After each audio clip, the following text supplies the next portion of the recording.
Hi there, my name is FixFox and welcome back to Heroes of Might and Magic 2.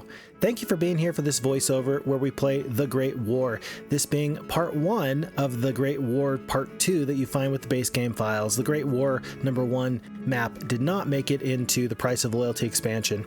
This is a map where it's going to be 6 players, extra large, normal difficulty map, and we must choose between one of the 6 basic starting factions. Because we already failed in a previous playthrough to complete the scenario due to some really bad choices by FixFox, we're going to load up with the exact same race, the exact same position, and the exact same enemies that we had before. That's going to be blue Necromancers, green Barbarians, red Wizards, yellow Warlocks, and purple Knights. Here on Impossible difficulty, we're going to have our work cut out for us. And the reason is that the Sorceresses starting off in the volcanic territory have some issues. We do not have immediate access to an alchemist lab, and we're going to struggle to pick up sulfur. And so that is going to shape our early game choices as far as what purchases do we make in our castle in order to save the wood for something more important like, oh, I don't know, a shipyard and a boat. We are saving this day 1 file as Great War Discord. This is going to be posted in the FixFox Discord, so if you want to play this exact same scenario that I'm playing with the same day 1 start, then this is going to be available for you to find there. We're going to start off with Ariel the Sorceress, 13 of the sprites, 2 of the dwarves. Now, we're going to leave the slow dwarves at home so that we can mosey on our way. We're going to pick up the 6 Mercury, the 1,000 gold from that treasure chest. Right now, any amount of gold is a good idea, so this way we can get a day 1 well for 500 gold. That's never a bad thing. 6 crystal. We're going to pick up, it looks like 6 more Mercury and a little bit of gold, not to mention the +1 spell power from the standing stones. And look, wisdom, advanced wisdom or the basic pathfinding. We choose the basic pathfinding because we've already seen a little bit of this scenario. We know that there is snow, there is desert, and there's a few other things to boot. There's going to be some territory and some terrain, and the pathfinding is going to be very, very useful. Folks, we have picked up our elves on the day 2 purchase now from the archery range, and now looking here, we say to ourselves, look, we've got 0 wood. There's not a lot that we can build at the sorceresses right now. We're going to save our gold for just a moment or two, so that way we can figure out what our next purchase is going to be. I am eyeing that crystal garden, saying to myself that for the first little bit, we might be very poor when it comes to our troops, and so for now, it's going to be 4 of the archers. We're going to have 21 of the sprites, 2 of the dwarves, and we are going to split off some single stacks of those sprites. Notice that we had a very different start than we did in the previous playthrough. Whenever you have peasants guarding your main road to success, you know that things are in a very different spot than they were in the previous playthrough. We are going to pick up Carlon here on day 4. Reason being is this: I have my primary hero with Ariel, and I know that I'm going to need multiple heroes to try and get out and about onto the adventure map, and I know that to the north there is a fire elemental summoning portal. And so as we pick up the expert navigation here, we say, look, one hero needs to go up the road as quickly as possible. Those fire elementals can be good, hardy, good ground quality troops that if we don't have them, we might miss them very, very much. We pick up the basic luck from the gazebo there. We're going to see what spell we have at our disposal here in this level 1 shrine. And folks, that's another 6 Mercury. We are up to 18 Mercury total here as we pick up the crystal garden. 18 Mercury in this playthrough. That makes phoenixes so much more likely. Plus the haste there from the shrine, plus 5 gems from the leprechaun there as we shake him vigorously by his ankles until gems fall out of his pocket. The Medal of Distinction, an excellent artifact. Anytime you can spec into some good morale for the sorceress troops, they tend to do pretty well. So now is a little bit of a question. How is this fight going to go? We have plenty of sprites that are going to make this fight work. We have 3 evenly mixed bits of sprites, so that way they can spread their damage around. It's going to be 2 sprites lost. We pick up the basic archery, a nice pickup, and then overall with the wood quantities that we found on the ground, and not to mention the 18 wood that was just in piles, we are well on our way to getting what we need here. Now, of course, we're going to need 30. 30 is the magic number of wood that you need to get a shipyard and the accompanying boat. That is going to either make us delay getting into dwarves, or that's going to force us to consider, well, is it really that important to get into the water? If you can get into the water, you must consider there's probably going to be some amount of flotsam, and flotsam has the opportunity to give you 5 or 10 wood or none, depending on what flotsam you come across. And so it's highly likely that if you devote all your wood towards that strategy, that you will A, get into the water quicker, and B, you'll be able to recoup your investment much quicker. Folks, another 4 Mercury here. We're up to 22 Mercury. I feel pretty okay about that. It's not going to help us get Mage Guild levels if we're focusing on one of the different specialized sorts of resources, and yet we are absolutely picking up the most important of all of the specialized resources, again, knowing that Phoenixes require that Mercury. Ariel is heading back at this time. I do know that there is an ore mine to the south there. There's also a couple of other things. There's gems not too far away. Gems are good for unicorns. I think that we are wanting to get out onto the water as quickly as possible, but we're recognizing that we are struggling to purchase these troops, and we're struggling for easy targets right now. Gargoyles, of course, will jump right onto your elves if you're not careful. The rogues, probably not nearly so bad, and I think that this is my decision making here. I say, well, let's go for the easiest fight first, so that way if we do incur any losses from the bigger fight, then that'll not hurt us as we try and defeat a lesser enemy shortly down the road. It's going to be 10 of the elves, 4 of the dwarves, 51 of the sprites here in day 4 of week 2. And we do make good use of this haste. Reason why we do the haste is because that'll move our 4-speed elves up to 6 speed. That'll counteract the speed of those 5-speed rogues. That means that we're going to get to go twice in a row. And if you notice here, we're also going to speed up these dwarves, because then the dwarves are going to reach as well. But that was my thought anyway, but instead we go from 2 speed up to 4 speed. It was actually a completely wasted haste. Ha! I fooled you, and most importantly, I fooled myself. All the same, no losses is not a bad way of going, and that's going to give us access to our ore mine. Or, of course, being very, very good, you need that for your standing stones back at home, so you can get into your druids. So we have Carlon coming back. Now remember, she's picked up, 5 or so of the fire elementals. Not a lot, but it's a couple. And that is going to be very useful as they come on back. And I'm making the choice now. Do I want to go into a level 1 mage guild, or do I want to go for the shipyard? And because of the thought process that we talked about earlier, where we're saying, look, maybe I can recoup that investment much quicker, I'm going to gamble on myself that I can get into the water and get some amount of wood before I lose out.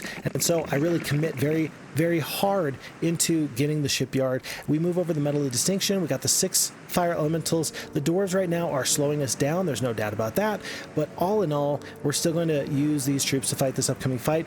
We go into closed formation, so that way there's only one access point for these fast flying gargoyles to get into our elves. Elves are really good troops. I would like to keep them alive for as long as possible. And folks, just in time, just as soon as Carlon comes back from delivering the northern troops, she's able to hop into the boat here on week 2, day 6. Meanwhile, Ariel is definitely our main hero. She's going to go fight this pack of gargoyles. I don't anticipate that there's going to be major issues, but again, we did make sure that we went into closed formation, and very interesting to see. It was very interesting to me anyway, to see that the main losses were going to be sprites here. And I believe that as soon as I see these 6-speed gargoyles come out and do their damage, I say, you know what? I don't think I can fight that fight any better. Let's just go and accept those losses of 16 sprites. It'll be fine. You're going to expect some amount of losses. There's no use crying over spilt milk. I had the choice there between the 2,000 gold or the 1,500 experience, and as far behind as I am on resources right now, I said to myself, let's go for that gold. That might get us another hero. It might get us closer to, say, the unicorn paddock. It could get us closer to phoenixes at some point. More and more as of late, I've noticed that I have tended to go straight for gold as opposed to experience early on, and you can say that that is good or that is bad. There is something to be said about your heroes leveling up, because as your heroes level up, they're just going to be stronger. Stronger heroes are simply going to be in a position where they can help their armies scale. Less forces can do more damage if you have more attack skill or defense skill. Your armies can do better if they are supported by better spells in some way, shape, or form. And so if you take the experience early on, that might prevent you from getting some of the troops, but still, there's issues. And folks, there's the flotsam. It's plus 10 on the wood. The second flotsam doesn't hit for us, but that's okay. Fixfox, why are you sending all of your armies into the water? Why are they landing on that little spit of land? And to that I say, well, we do know that our Mercury, our alchemist lab, is not too far away. Fix Fox, you've already got 22. Yeah, I know, but the Stonehenge, to upgrade your druids into the greater druids, that's also going to be an additional 5 of the Mercury, and we know that we're going to need a steady supply of Mercury one way or the other. This movement here is an early investment towards getting long-term solvency. Oh, and there is the Grand Elves, and that's a pretty unfortunate draw there. Of course, those elves were able to spawn in normally. This was a random creature, and it just so happened to be the 6-speed greater elves. Grand Elves, as it were. And so, because they're 6-speed, they're going to get some major shots off on us.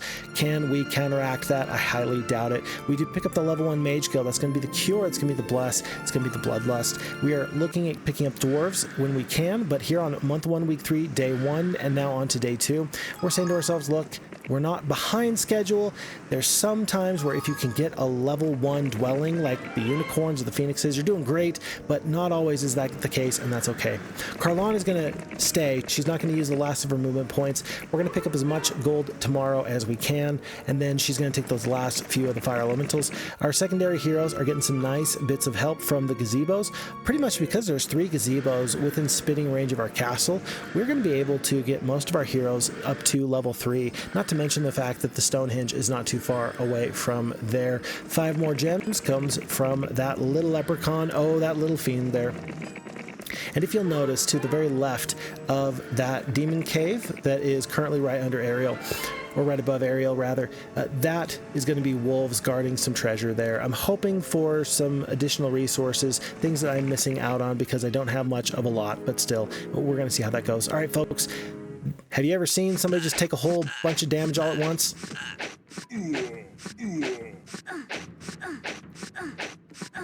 Well, now you have. Thankfully, the numbers of the Grand Elves was fairly low, but still, not my favorite fight. Hate to take just random losses like that. One haste and one something else that could have made a big difference. Of course, this hero does not have the haste. We got the haste from a shrine. We do not have a haste at this time on this hero.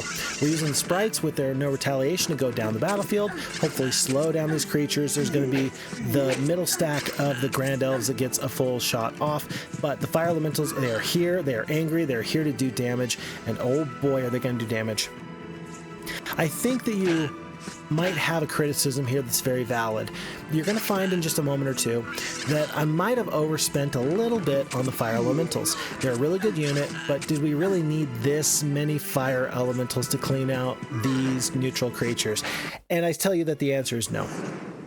And we're going to end up being just a little bit short on resources in order to get our unicorn paddock by the end of this week. And we're going to regret that an awful lot in the near future. And so in just a moment or two, we're going to see that come to pass. It might have been a little bit wiser to save just a little bit more gold, maybe plan out exactly what the gold would have looked like in a little bit. That was 500 gold right there from the campfire. There's 2 patches of sulfur there. And I ultimately go out of my way for the sulfur right now, even though I don't really need the sulfur. And the reason being is I say, look, I don't really want to come back to this little spit of land. This was an early investment. We're going to go through this. We're going to get through this early part. We're going to sail back into the boat, and we're never going to come back unless we have to. And for the most part, I stand by that. I get the level 2 Mage Guild here because I'm hoping for the summoned boat. That could potentially make it a little bit easier to figure out where my troops go and how my armies get home and so on and so forth. But as you notice, if we sent these troops out to pick up the Mercury from the Alchemist Lab, that means that we are not clearing out wolves, we are not clearing out demon caves, and given that it's almost day 1, I'm saying to myself, look, I might just end up staying in this castle with Ariel. Right now, Ariel hasn't moved for the last day or 2 or so, and so here we sit and here we wait, and back into the boat goes Carlon with her expert navigation. I say to myself here, well, maybe I can actually use Rebecca to get the troops back a little bit closer. There's some coast up there, and there's some coastline down here.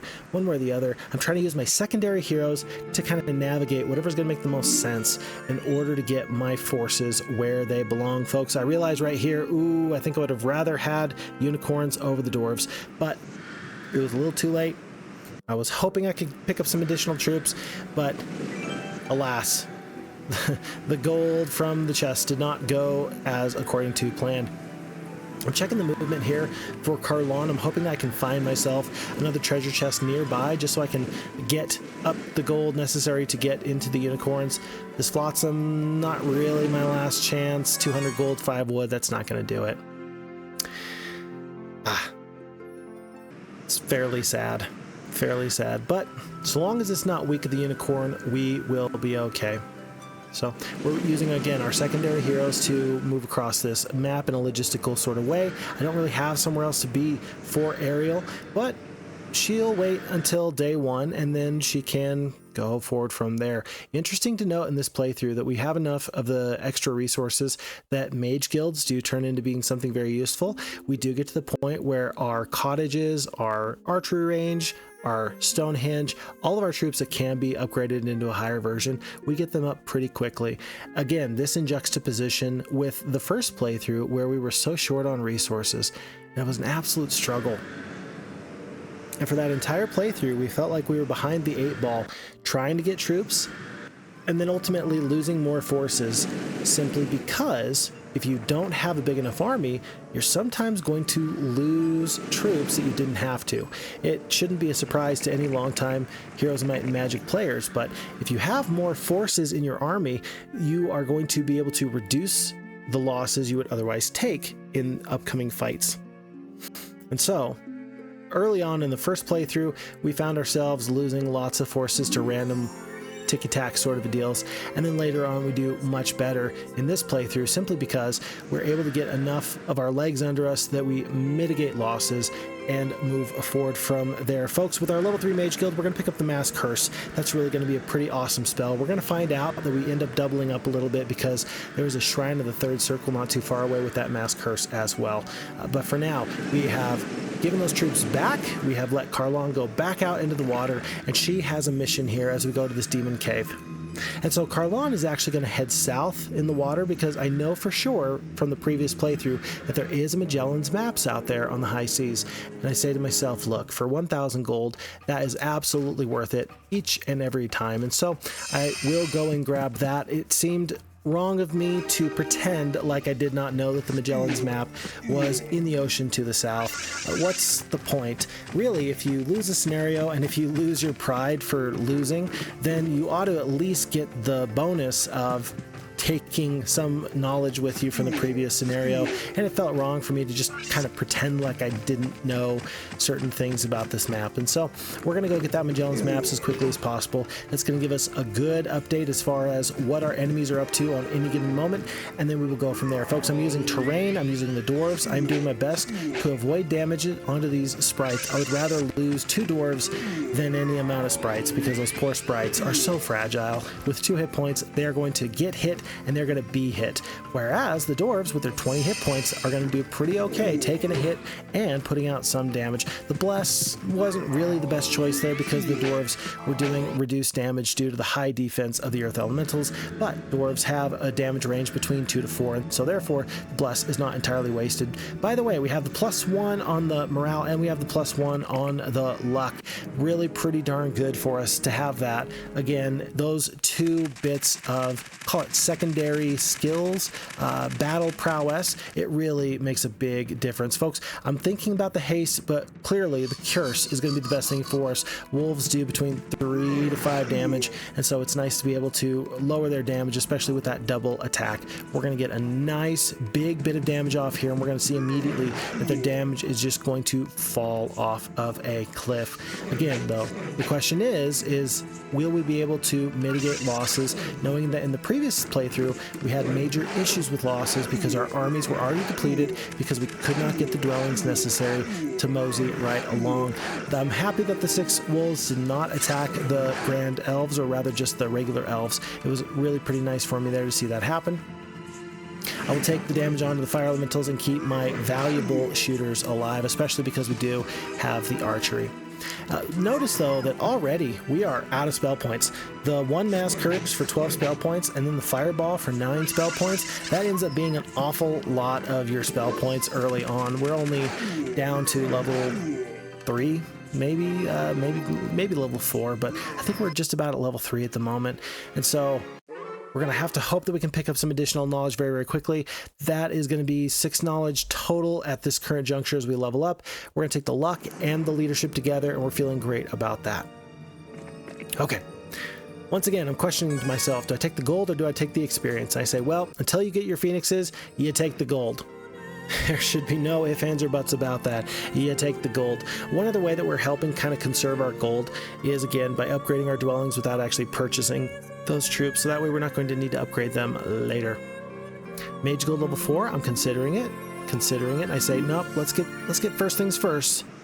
Make sure we don't have to pay twice for these quality troops. There's 2,000 gold right there. A little bit more here. And I gotta tell you, this observation tower doesn't really tell you a lot that you didn't already know. I suppose it's nice to have it there, but it's kind of tucked away in the corner. It doesn't really tell us anything that we don't already know. So Carlon, with her expert navigation, is heading south. I am using her to sort of scout a little bit of these isles. Specifically, I want to kind of know what's on that gold mine island to her immediate west there. And I do see that it's going to be cavalries, and so that's worth noting. There is that mass curse from that level 3 shrine. Sad to see that we doubled up on that.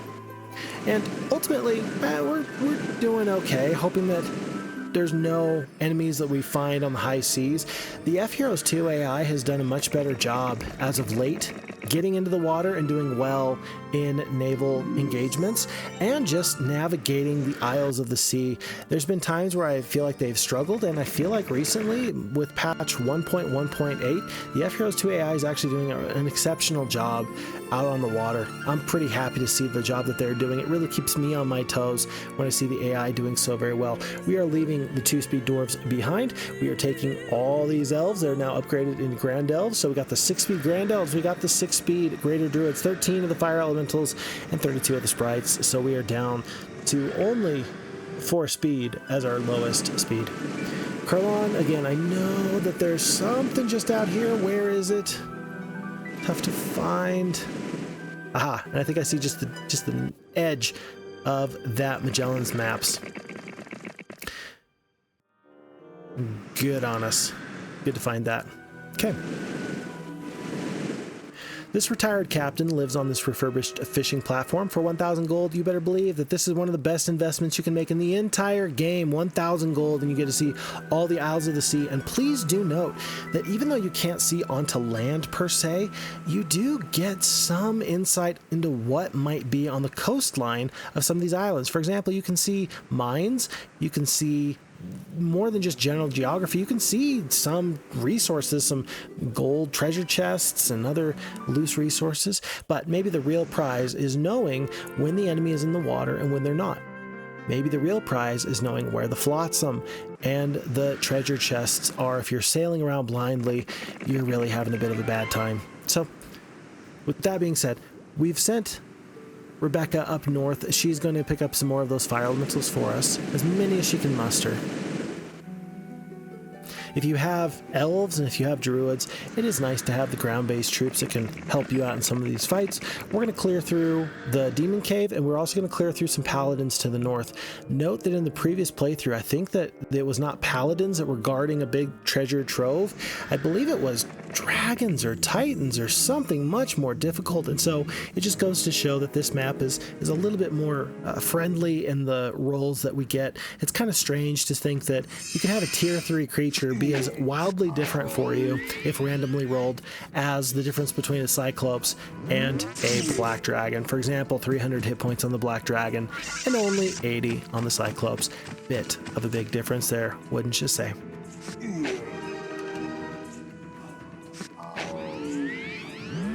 Looks like our troops are not going to have to engage with these elementals at all.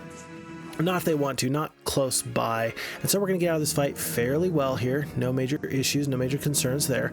And there it is. There's those paladins. And they actually have one of my all-time favorite artifacts in the game. One of the cool spells you can cast is the Vision spell.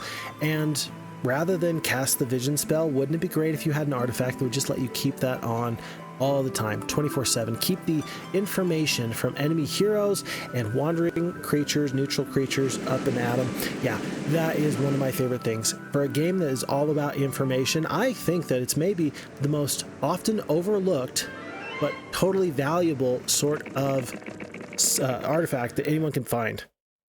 For a game that's all about the knowledge, then truly, this is just my 2 cents, I think that the globe, the witch's orb, as it were, is king and often overlooked as far as value. Folks, the Purple Knights are getting into the boat. They are wanting to chase Carlon. It is going to be Ruby. She's got at least up to a few paladins, but I'll bet you she does not have the Magellans Maps, and furthermore, I'm guessing that she does not have expert navigation. So as fast as she wants to be, we're going to be faster. We're going to sail on as far north as we possibly can. We've seen that the AI tends to kind of go in something of concentric circles unless they're close to the edge of the map, in which case they're going to shoot for the corners, trying to get some corners cleared out. The AI went to the school of Fix Fox. Fix Fox tends to go to the corners just so that way I don't miss anything in the corners. For any maps that I make and maps I tend to enjoy myself, I tend to go to the corners because, hey, there can sometimes be something really nifty in there. Folks, this is month 1, week 4, day 7. We got 19 of the Grand Elves, we got 8 of the Greater Druids, 20 of the Fire Elementals, and 31 of the Sprites in a big stack plus a single stack. We do have 26 spell points. I'm a little bit worried about my spell points even now, but the range damage plus the 1 blind on the big stack for the Paladins is really nice. I was very concerned. I was worried. I thought that we would have to go up against some amount of the Crusaders. I was very happy to see that we did not end up needing to do that at all. We're going to send the 1 single sprite out there in front of that Paladin. My thought process at the time was, well, that way, if he wants to get to the elves, he has to go around the long way. But then, as we can see, the 1 fireball killed him, and then the ranged damage from the elves with their good morale absolutely obliterated him after that. 4 of the silver paladins lay on the ground, sadly no longer with us, but they put up a good fight. It was not as good of a fight as dragons would have done it, but they did all right for themselves. I can't be mad at them, right? I wouldn't want to be mad at them. I wouldn't want them to try and come back and get some revenge on me. So, I probably should have picked up the statue by now, folks. We got 56 ore, we got enough gold, and every single day that you don't pick up the statue, it just basically costs you 250 gold. And if you think the 250 gold is not that big of a deal, I mean, ask yourself, how much of a cost is the tax lane? And then you kind of start to say to yourself, hey, yeah, wait a second, hold on. I would hate a tax lien, so maybe I should absolutely go and get myself this statue. Folks, Crystal Ball allows you to get more specific information about heroes, wandering neutral creatures, castles, so on and so forth. If only you can dance the Ramabuta. And I suppose that Rebecca did a good enough job shaking the moneymaker. Oh my gosh, I can't believe I said that. I'm such a child of the 90s. That definitely sounds like something Will Smith would have said in a song, you know? Will Smith, before he became an actor and he was just a rapper, and okay, you know who Will Smith is. All right, so Ariel the Sorceress, the 1 fireball, I just saw in the early game fight in the auto combat that we were going to lose 1 druid. I just didn't want to take that loss. Right now I have time for Ariel to go out of my way to go pick up some other things. The +1 attack from the mercenary camp guarded by the sprites there, and then is some orcs and orc chieftains that are guarding the fort that gives you the +1 defense there closer to the west side of the map. So we're going to grab those, knowing that our goal is to get up to phoenixes. We've met our goal. We've got phoenixes. We are thankfully still able to pick up some amount of wood, some amount of gold out onto the high seas. And so that makes me think to myself, okay, I do know that there's a trading post north in the snowy terrain. For now, though, I may want to pick up a marketplace just so that way I know for sure that if I get into a tight spot, I can trade. One of my favorite maps is the Full House map, where you start off with 5 castles. You start off with 5 castles, all of your enemies start off with 5 castles, and one of the often forgotten benefits of starting off with 5 castles is simply that you can get 5 marketplaces, and you can trade exceptionally well. It's better to be able to trade a little bit rather than none at all. And so we do pick up that marketplace now, still knowing that we need to pick up our upgraded cottage so that way we can get our battle dwarves. I do wonder what upgrades need to be done to a cottage. Do you just get yourself a Snow White sort of a character who can, you know, whistle while she works, and that way you turn into battle dwarves. Actually, if you think about it, hold on, wait a second. In the Snow White story that I'm familiar with, the dwarves were just humble miners, and then they eventually had to go kill an evil queen because of Snow White. Yeah, okay, it's making sense now, actually. Yeah, that is the addition with the upgraded cottage. You just get yourself one single Snow White and you're good to go. Folks, I'm very sad. I thought I could land outside of this town, the Sorceress town. I'm thinking to myself, aha, an opportunity for me now that I've gotten up to Phoenixes. With tons of ore, tons of wood, I can upgrade a second castle. I can start getting some additional high-quality troops. And that's why I sent Parlon out there with the scouting that we did, sort of a deal. But I'm a little bit concerned because I say to myself, okay, look, if I'm going to be effective in getting that castle, I'm going to need to at least go through the Ogre Lords, and there's going to be a surprise in the near future. Unfortunately, I don't want to spoil it for you, but it's going to be a little bit tougher to deal with than we originally would have considered. We are up to Advanced Wisdom, and that makes me think, okay, what level of Mage Guild ought I to get? With the Fireball, the Mass Curse, no Lightning Bolt, no Cold Ray, we have what we need. We've got some damage, we got some utility, we're not in a bad spot here, but a couple of really nice spells could go an awful long way for us. And folks, I realize all of a sudden, hold on, wait a second, is that a Magellans Maps right there? I didn't need to go that far south? Okay, well, if we fail on this scenario, we can come back later, and we don't need to actually go south 20 leagues, 20,000 leagues. Yeah, sometimes you make an error, and then you realize your mistake after it's too late. But one of the finest compliments I've gotten recently was on the FHeroes2 Discord, and a nice person mentioned, they said, I really appreciate the people that can make a mistake and then live with it and continue on regardless. To that nice person, I say, thank you. I feel like it might have been directed towards me, and we saw in the previous playthrough that eventually your mistakes will catch up to you, but still, I do like the idea of adding to the adventure, not by playing perfectly, but by making mistakes and then finding the best solution forward that you possibly can. We do see a blue Necromancer castle. We know that blue is the Necromancers, and I'm going to end up going for them as much as I possibly can. They're going to be a bit of a struggle. There's no ifs, ands, or buts about that. It's going to be a little bit of a struggle to kind of make headway and land. Once we are able to land on the main island, we're going to immediately have to deal with more than we've had to deal with so far. It's not going to be my favorite thing to go through those enemies, but you're going to have to do better this playthrough than you did last playthrough of actually attacking enemies. Last time we lost PvE sort of style. We lost to the environment. We didn't really lose to players so much, and so this time we got to get a little bit better, more so than we were before. Okay, look to see that we are hiring another hero to go into a boat. That's going to be Jen the Sorceress. That's going to go into the water, and so she's going to be eventually the one to go and pick up that Sorceress Castle to the east.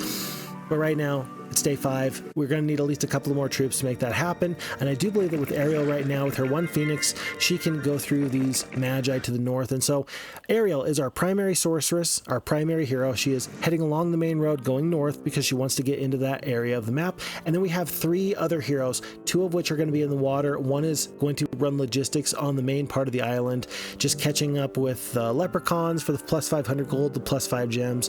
And also, it's really nice to have a hero that is stationed on the land, because then you don't have to have your boat heroes disembark so that they have to lose a full day. You can simply do it something of a drive-by, and you can, I don't know, throw the troops onto the boat as the boat passes you by. Don't ask me how the logistics of that work, but it sure does. Folks, that was the foremost scroll of knowledge that shipwreck survivor gave us. You may say to yourself, well, FixFox, does the sorceress hero really need an extra 5 knowledge? Don't sorceresses spec into knowledge most out of anything, more than anything? And the answer is yes, absolutely. To your point, I would agree. However, we saw in the previous playthrough we've seen so far that when you're casting 12 spell points worth of curse, mass curse in a fight, and if you're spamming your blinds, you're going to get to the point where you say to yourself, yeah, I do have a lot of spell points, but I really can't have too many. And again, not to spoil this, but we are going to get to the point where we have lots of nice bigger spells as well. The bigger spells are going to help us out a lot. Oh, look at that. We only have 8 spell points. You think an extra 50 would be helpful right now? I think so. By the way, this fight would be nearly impossible without these Phoenixes. Just having that one creature that can outspeed these enemies and prevent major losses. Yeah, that in the blind goes an awful long way. So Phoenixes in these troops, we go from maybe having taken 30 sprites lost in that fight to having no losses at all just because of one Phoenix. Beautiful. Absolutely beautiful. And so, as far as enemies and what they are doing, it looks like they're not making a concerted effort to get into the water. That hero right there, this yellow hero that's kind of wandering by in the Eastern Sea, they just wandered right by a whole bunch of flotsam and chests and shipwreck survivors. And so we know for sure that they must have something more important to do, but what it is, I couldn't possibly imagine. It seems wrong to me to just sail right by a shipwreck survivor. You never know if you're going to get something amazing. In fact, I know for a fact that we've seen things like the Helmet of Anduin come out of a shipwreck survivor. The Breastplate of Anduin comes out of a shipwreck survivor. We've seen that before. And in all these things, we say to ourselves, look, because you don't know what it is, you kind of got to go give it a try. Like the Pandora's box, you got to give it a try. We're going to leave the Evil Eye behind, the Ice Heart. We're going to say to ourselves that the rest of these artifacts are going to be okay for us. We're trying to keep an eye out for overloading our hero and not having space in our backpack for future artifacts. If that happens, we're having a kind of a bad time. Fighting a simple fight like this, not too big of a deal, but when you realize that you only have 3 spell points, you wish that you'd done things a little bit differently. Just a tiny bit, We're keeping track of where the fire elementals are, how far they can move. We're keeping track of our ranged damage. We know that we have the sprites to help out. At this point, I'm realizing that the Phoenix can't actually get a nice double hex attack off on the top 2 stacks of creatures, and so then that kind of dictates where the sprites need to go. But thankfully, we leave just enough of the air elementals alive. For example, 1 air elemental with the turn order position of 1 is actually really good, because how much damage is 1 going to do? The answer is not that much. And so then you have your elves who can get their shot off, and then you have these 2 air elementals. We were able to get from top to bottom these neutral creatures whittled down in a way that, yeah, they would still get their turns, but it wasn't going to be too much damage. We're going to pick up the advanced archery, and Ariel is turning into a pretty good hero. I'm happy with the way that she's turning out, although, again, I do want to make sure that she gets a magic well sometime soon to replenish those spell points. Last time we saw some action in the snowy north where she is currently situated, and the Oracle, there's going to be a mercenary camp up there for the +1 attack. There's going to be an observation tower. There's going to be a gazebo, and most importantly, perhaps the trading post. There's going to be a lot up in that northern area, but more than just for resources and objects that we can use, the north represents a land bridge to the greater continent in the center. You are here on the far west side of the map here, and as you head north, you do tend to find this little land bridge. Will be under duress in the future. Time will tell, folks. We are only going to be able to buy 30 of these dwarves. I want to use the troops that are less likely to be used by my main hero, and I want to send those troops out into the water. Folks, the Oracle here, I indicate that Atlas has 10 attack and he's got Titans. That seems to be a little bit of a problem for me. It's going to be Atlas, Barak, Troyan, Jezebel, a couple of other pretty okay heroes. I think we saw Ruby or somebody else for the Knights, but in general, we recognize that our strength is pretty low comparatively at the moment, but that shouldn't be too big of a surprise. And maybe the most important thing I can say is that, sure, our Kingdom Army strength might not be high right now compared to our friends, but at least we do have our Phoenixes, and that goes an awful long way towards bridging the gap. It absolutely does. So, by the way, we're up to 10 unicorns that we just haven't been able to use yet. They're kind of costly at 500 gold apiece. Do I want to send them out onto the water? I say to myself, not really, but it's going to be Rebecca that hands off these troops to Gem, and so it's going to be some shooters and then 2 stacks of the battle dwarves, 20 and 20 pretty much, and then Gem is going to go and try and get me a gold mine. You go, Gem. You take that navigation, you go do good things. Don't let anybody tell you you're not doing a good job, because I believe in you. I really do. So again, we're now up to 4 heroes. We got our main hero and then 3 secondary heroes, 2 in the water, Rebecca at home. I think that if we were in the center of the map in this playthrough, if we weren't up against the corner, there would be room for maybe 1 or 2 additional heroes. But right now, I don't know what I would do with 1 or 2 additional heroes. I suppose I could hire another hero just to go and pick up Flotsam and other things on the high seas, but I would worry at this point that I couldn't necessarily keep them alive. We see Ruby, the purple knight here, for example. We see that there are enemies out in the water, and so it is unwise to maybe put yourself in a dangerous position and just simply cost yourself the 2,500 gold worth of hero and the 1,000 gold worth of boat. You know things are bad when your 6 Grand Elves can't kill 1 veteran pikeman. We get the dwarves slowed. We got some pikemen to the top of the battlefield, some pikemen to the south. Of course, when we split our shooters with our elves and our greater druids, it doesn't feel too bad to see that happen. We're going to get the opportunity to use our fireball there. That's going to be 20 points of damage onto 3 stacks of the veteran pikemen. That is going to be 3 veteran pikemen that go down. The veteran pikeman at the top, he's got very little HP left. We've got 1 more fireball in us. Can we keep this enemy from running? The answer looks to be yes, but maybe then the next question should be, does it matter? Does this hero have any artifacts? No, they do not, but they do represent 680 of the experience. That's going to be Ruby that goes down. Very worth noting, heroes do not ever die. Right? Sometimes I erroneously say, oh, the hero dies, or, you know, the Sphinx got him and it goes black and they know no more, and you say, oh, they died. No, not really. Heroes don't ever die because they can be rehired in a tavern. However, here's my question to you. If there is boat-to-boat combat in the middle of the water, where does the defeated hero go? Their boat gets sunk. Do they just swim back to shore? That doesn't make any sense. What if they're in the very middle of the ocean? Do the heroes become the new shipwreck survivors? Is that why they have artifacts? Oh my gosh. The more I talk, the more I develop new headcanon and new things that I believe. I'm not sure if it's true or not, but I believe it. Rather than go for the +1 attack there for Ariel, we're going to head east. We're going to go grab that observation tower. We do see another hero there. From this point on, I'm not going to pick up any of the lean-tos in this area. Generally, lean-tos have no more than 1 or 2 resources in them anyway, and I'm going to believe that our enemies here, we're going to believe that Gwyneth and whoever else was here, that they've already picked that up. AI's done a pretty good job of just grabbing random stuff. So maybe I need to go back at some point and actually pick up what's in those lean-tos. Maybe there is something in the lean-tos. I don't know. We'll have to wait and find out. Carlon does pick up the 2 giants. She recognizes that there's not a lot, or excuse me, giants. Those are genies. Giants walk, genies fly, and grant wishes. And these 2 genies, they're not really the wish-granting type, but they are going to do their best to support the troops. Of course, with the 1 sprite, really the genies just quintupled my effective fighting force anyway, so they're worthy additions, but I don't really have a lot to do with them. 2 genies in and of themselves cannot really clear out a major enemy. Folks, the enemy has fled.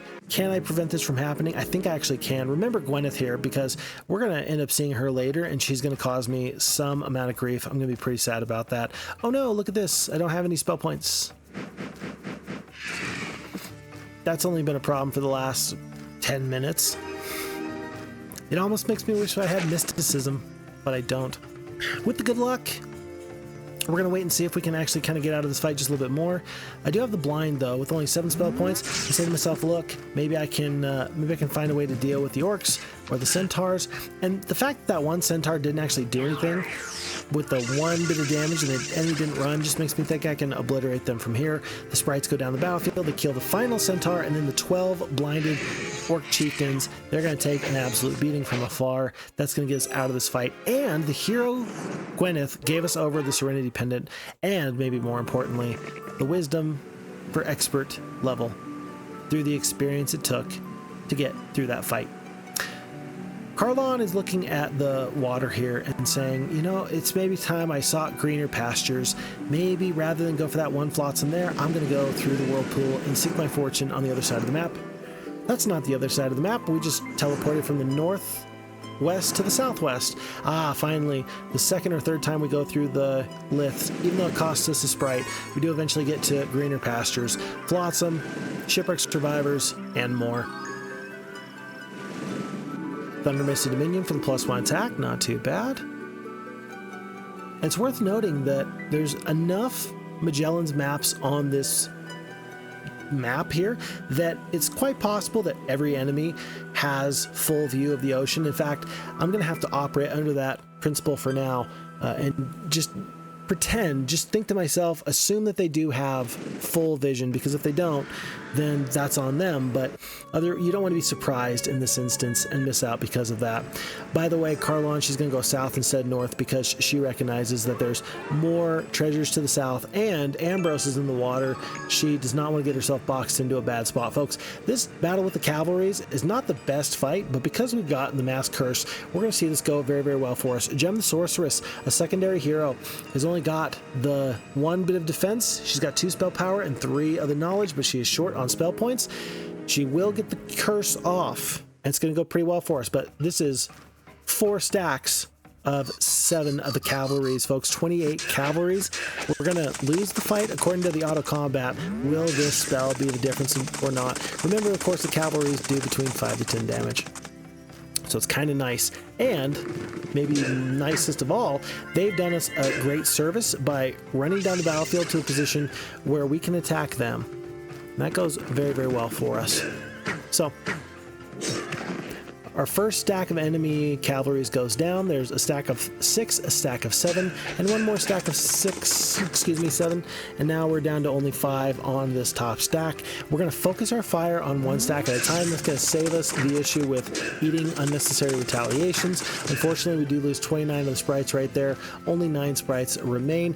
But it's very interesting to me that the AI left the greater druids alone. That was actually a really big surprise to me. I'm happy for that. I'm happy for the damage, but I think that the enemy recognizes that the 40 battle dwarves is actually a force to be reckoned with. Worth noting here, I'm saying to myself, look, I gotta get as much damage off as possible, because now here at the start of this 3rd round, with only 2 spell power, the curse has worn off, and now these cavalries are doing a bit more damage. We're gonna try and defeat the stack that's closest to the Grand Elves. Reason being is that we want them to be able to do full damage and take 2 shots if at all possible. And it looks like we were very fortuitous in that. That got us a little bit of extra damage. Not too bad. And this final stack of cavalries here is saying, hey, where did my friends go? Down to 2, down to 1, down to dead. 840 experience. It was fairly costly in dwarves, but that was the best use of my dwarves in my opinion, truly. I wasn't sure if the wisdom would be best here or if the navigation was, and I ultimately decided to go for the wisdom. We just saw how valuable the spells were to Gem the Sorceress, a low-level hero, and even though she might be doing more sailing than most of my heroes would, it's nice to say to ourselves, look, once you sail around in a nice area and you get where you're trying to get to, you do still want to be effective when you have to fight. What good is high dexterity if you don't have enough strength to lift a sword or a shield? So with that, we take the wisdom, hoping to get some nice spells very, very quickly. And it's worth noting that our treasury is really heating up right now. Again, remember, pretty much every bit of flotsam, that's going to be 5 to 10 wood. If for no other reason than we can trade for the wood, we're going to be in a good spot. We should be able to get up to a 5th level mage guild, no problem. I see Ambrose there. We're just going to speed right by him. Even if he does have vision of us, good luck catching up to Carlon with her expert navigation. So we're going to sail south. I do recognize that the Alchemist Lab there could be useful for me, but ultimately we're going to pass that by and go on for some greener pastures. Very annoying when you have to lose 9 sprites just because you have to tell your sprites to wait and not go out and attack 42 peasants. It's a small thing, but if you can just do that one thing, you're going to be doing much better, my dear sprites. But this little island, for all of its gold, is a big pickup. That was at least 3 stacks of 1,000 plus 2 stacks of 500 plus. Yeah, that was about 4,000 or 5,000 gold in loose resources on this map in that little area, not to mention the plus 1,000 gold per day from the gold mine. Gem has paid for herself multiple times over. Rebecca's going to get another boat here. Is this going to be 4 heroes into the water? I say to myself at this point, look, the most recent map, Eruption by Mushanki Pet. It taught us that we need to do our multiple heroes very, very effectively. What's my biggest need right now? I do not have one of each mine. There is a sulfur mine not too far away from my main castle, but it is inaccessible by land. We have to hop into a boat to go get it. Let's send these 3 phoenixes and the unicorns by boat with Rebecca to go and grab that right now. She's not doing anything. It's not going to be costly for us to make this happen, so we're going to make that happen right now and go and liberate +1 sulfur per day.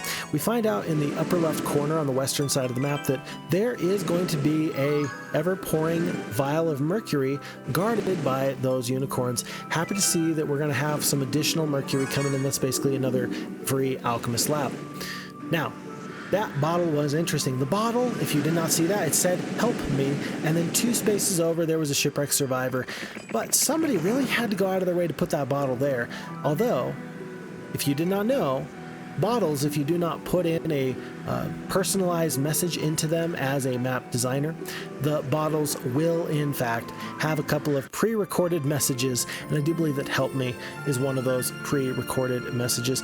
I look at the Thieves Guild here and I say to myself, I should probably pick that up. Reason being is that I'm going to be sending my heroes over to try and liberate the eastern sorceress city, the one that's unupgraded, the one that's neutral there on the Isles, and I want to send a hero over there to grab that, but I considered getting the Thieves Guild right there. If I had, everything would have been much different, and you'll find out a little bit more about what I mean by that down the road.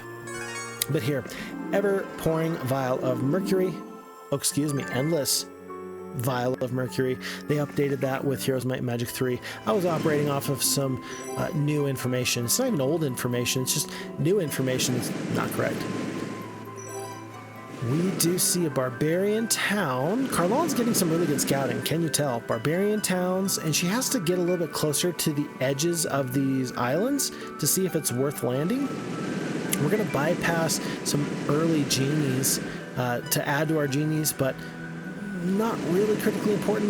The fear right now, the reason why we're not landing just yet is because I worry that I will land, I will waste time, I will find something even better, something that should have been my priority, but at that point it'll be too late to get it because there'll be too many other enemies in the water clamoring for whatever value we can find on the ocean. And so I'm trying to be very choosy with where I land and with what I do. That might be one of the, you might call that a shortcoming with the FHeroes2 AI. I said that they've done a much better job on the Isles of the Sea than they did before, and I truly mean it. But in doing a better job, they're also much more thorough, and so then therefore they are more likely to land on every spit of land and to pick up more things wherever they possibly can. Carlon's got a hefty amount of artifacts here, if you notice there. +2 attack, it's not really an amazing artifact, +1 on the luck, +1 on the luck from the Gambler's Coin and the Rabbit's Foot.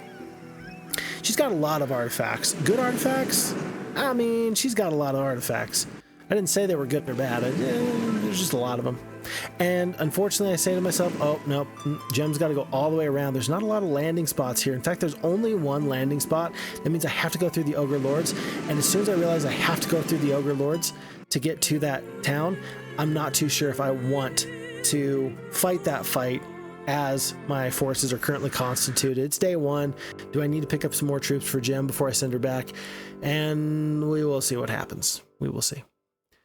As far as the enemies go, just as a quick update, again, they're fairly active on the water, but the majority of the fighting is going on the main continent, and we don't have any idea what's going on there. We haven't seen an enemy be defeated just yet, and so if there's no enemies being defeated just yet, that means that the power balance on the big continent, it's got to be fairly close together. That means that it's better for us. If one enemy pulls ahead over another, then that's bad, because then they become the big dog and then they snowball that into a victory. We hope that that does not happen. However, sometimes it does. If we see an enemy die, we're going to be pretty sad. So keep an eye out on whether or not all of our enemies are still alive or not. We do pick up our sulfur mine finally for the first time. That is going to be at the hands of Rebecca. Rebecca, again, she's got the 3 phoenixes, and then I say to myself, well, so long as I can keep these 3 phoenixes alive, she might as well be effective with what she's got going on right now. I see a graveyard not too far away. She went through some additional centaurs. Will she be able to keep those forces alive? Will I regret sending her with the valuable phoenixes? Time will tell. Meanwhile, Ariel the Sorceress is now heading south. She's going back home. I know I want to get my 5th level Mage Guild. I know it's not going to be hard. And so my main hero has to visit that. Now may be the last time that she ever visits my main castle. Observation tower here lets me know that there's a Warlock castle in the desert in the far east near the south, right up against the edge of the map. So I see that as an opportunity. There's some really nice artifacts there as well. I wish I could take advantage of them. I don't think I can. Folks, 2 of the unicorns, 1 of the phoenixes. Can we do better here? I'm going to save you some time. I'm just going to let you know the answer is no. So I'm going to do my best to save these troops. But I'll tell you right now, I'm going to lose the same amount of troops as the auto battler would have. The auto battler is not going to use spells. I will, and somehow I'm still going to do even worse. We've already cast the Bless on the Phoenixes. Now we cast the Steel Skin. The Unicorns are too many steps away to attack the mutant zombies right now, so we're going to wait one more turn. We're going to let these mutant zombies get as close as they possibly can to us. They've set themselves up for a nice double hex attack. I'm happy for that. Unicorns are in the fray, and I say to myself, look, I'm going to do the Bless on the Unicorns, so that way they can get max damage off, kill as many of these Walking Dead as possible. Phoenixes kill about 24 of these Walking Dead. Unicorns finish off 1 full stack. 1 unicorn goes down. And then the Phoenix has 27 HP left, and there are 3 stacks of the mutant zombies. There's 40 split amongst 2 stacks, and then 1 single stack of 8. And so I say to myself, look, even when I'm fully blessed and steel skinned, I don't think I can prevent the damage. Mutant zombies just did 11 damage to my Phoenix there. I put my unicorns in a bad spot. If the other zombies had been the ones to attack the Phoenixes, I would have roasted my own unicorns. Folks, 1 of the Phoenixes just went down there at the end, plus the 2 unicorns. There was nothing I could have done. Was it worth the badge of courage? Hard for me to say. Ultimately, my feeling on the matter at the time was no. No, that was not worth it. But then again, at least I'm never gonna have to go back to that particular spit of land. We've got 32,000 gold right now, and not a whole lot to spend it on. There's no huge stack of troops that we just haven't purchased. There's not like 100 dwarves or something like that. I'm trying to be very choosy with the forces I want to send with Gem, because I want to make sure that Ariel can just leave. When it's time for Ariel to leave, I want her to leave. I want her to go. But I want to make sure that my forces are correct and where they need to be. I want to make sure I have enough forces to take out the sorceress town to the east with Gem. Folks, I see a Sphinx. Oh no. Oh no. There's a Sphinx coming. And I will tell you that, oh no. If I don't have chat to help me with Sphinxes, things could get a little hairy. Could be bad. It could be, as they say in French, the opposite of good, which is basically the same way we say it in English, which makes me think that my Google Translate is broken. But one way or the other, it's just not good. It's less than ideal. I wish that things were different, because, yeah, you need to put your heads together if you're going to solve the riddle of the Sphinx. And folks, here it is. The more there is, the less you can see. What is it? I put the answer dark, and we get 15 wood, 15 mercury, so basically 15 of all the precious resources, some amount of gold, and the mage's ring for the +2 on the spell power. Not too bad. I get the vision spell from the secondary shrine. I see 330 champions are guarding this artifact, the Helmet of Andrin. It's a good artifact, do not get me wrong, but 330 champions? Good luck.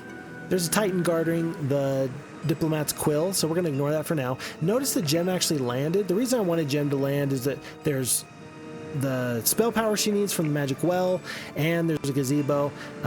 Basically, she's going to pick up the +1 spell power and the Magic Well, and then she can get back in the boat. I was worried that I wouldn't be able to get into the boat today, and I wanted to make sure that my movement points were correct. I did not want to put myself in a position where I wish I was a day faster, but really I just put myself a day behind. So the 1,000 experience, I considered it not worth it at that point. And so even though I've got 3 gazebos and I should have had gem upgraded a while ago. I think that she spent a couple days just sitting moored by the shore. I should have used that time more effectively. I didn't realize how big of a deal it would be for my secondary heroes to still be pretty good. One of the things that my dad does very, very well is he makes sure that he has all of his heroes up to level 5 or 6 or 7. He finds a way to get them into a very serviceable range, just because you never know who's going to have to do a lot of damage for you. And then, of course, his main heroes are level 12, 16, 20, so on and so forth. Those are his words, not mine, from the most recent video where FixFox Father teaches Heroes of Might and Magic 3. A good video, a video I'm very happy for, and gotta tell you though, very excited for the third installment of FixFox Father Teaches Heroes of Might and Magic. That is going to go really, really well. My dad and I have a tentative plan to record that video sooner rather than later, so I'm looking very much forward to it. I don't care if you're looking forward to it or not. I'm looking forward to it. And so, yeah, do what you want to do, but I'm looking forward to seeing my dad logistically beat the free-for-all map in Heroes 3. Okay, back to this. Just in case you are unaware. So, we are now getting close anyway, to the time that we were really realizing how much we were losing in the previous playthrough. It was here at about 2-3 months in that we realized we've got too slow a start. We've made way too many mistakes. We were still barely getting Phoenixes, I think. It was a month 3 Phoenix. Month 2, week 3 is where we're at now, but we're already doing massively better. And sometimes you may struggle to quantify, like, how do you improve at Heroes of Might and Magic if you don't know where you might be struggling or where you might be lacking. There's a sort of internal timer that I kind of have where I have some expectations about what it's going to take for me to win a map. We already saw the Oracle, and when we saw the Oracle and it had Titans for at least one of the heroes, we knew that we needed to have Phoenixes right about then. We met that mark. We met that threshold. There was no problems. Getting a 5th level Mage Guild where we pick up Dimension Door, I mean, that is potentially a threshold for many players. With Dimension Door, you can break the map, but the internal timer is kind of letting me know that we're in a good spot, especially compared to where we were before. How do you pick up that game sense to get the internal timer? I think you just have to play a lot of Heroes of Might and Magic. I think you do, and I think you have to recognize that it depends on the scenario that you're playing, because some of these scenarios are meant to be played where you could play as any color and any faction, and then you'd just be fine, you know, and they're all evenly spaced and they're all evenly proportioned. And then some scenarios, they're more of like an RPG or a strategy sort of thing where you are somewhat behind in your resources and you have to play catch up. You have to find some overwhelming way of beating the odds. So anyway, this is more the type of scenario where I assume that me and my enemy started off on equal footing, and so if we were on equal footing, I am confident that if I can break even with the enemy, then my superior tactics can overwhelm them. I just have to be even or better with the enemy, and I feel like I can win any map. I say that, but I mean, a little tough. Sometimes there's some fears there. Folks, I'm checking the artifacts right now. I wasn't sure what artifacts I needed. I'm recognizing that Carlon, who is halfway across the world right now, she's got a plethora of artifacts. Will I want them from her? Will I need them from her? We'll see. We'll see. But do note that we picked up Dimension Door. You, as the player, if you're going to play that day one save that I am providing in the FixFox Discord, if you want to play this map, unfortunately, I can't make you forget that you have Dimension Door in your Mage Guild. So that might change your strategy. Now that you've seen this and you know, oh my gosh, if I can get up to my 5th level spell, I'm going to have Dimension Door and I'm going to be able to break the game. It might change the way you play this. That's not bad by any stretch of the imagination, but what will you do with that information? Is that going to impact the way that you play this scenario? Is that maybe a flaw in the way that these scenarios kind of work? Should I try my best to not go into Mage Guilds in future scenarios that I'm planning on making the day one save available on the FixFox Discord just to increase the intrigue for yourself? Unfortunately, I can't do that. The FHeroes2 AI is good enough that I need pretty much every advantage I can get. And to simply say that I'm not going to use Town Portal or Dimension Door, I think that is a big enough handicap as it is. And so, yeah, you're just going to have to live with this knowledge that There's Magellans Maps. You're going to have to live with the knowledge that your 5th level spell is going to be the Dimension Door, and you're going to have to go from there. The choice to leave the fire elementals at home right now, that was simply a matter of morale. Really, it truly was. 20 fire elementals, I probably want to use them as soon as I can, but at least this way I'll have some defenders in case enemies come my way. And I can potentially use those to go grab some other stuff here, kind of like what Gem is trying to do here as she picks up the haunt spell and as she's about to go through these ogre lords. But otherwise, we've got Ariel, who's about to set off into the water and just rush down the blue Necromancer castle. That is going to be the big upcoming fight for us, and I'm very excited to see that fight happen. Okay, so it's going to be 9 of the Phoenixes, 30 of the Grand Elves, 12 of the Unicorns, 60 of the Sprites, and 18 of the Greater Druids. We have Ariel with up to 5th level spells. She's got some excellent secondary skills. I think I'm going to give us a chance to take a look at her in just a moment or two, but her stats are exceptional. She's got full spell points. She should be able to make a landing against the blue Necromancers very, very soon.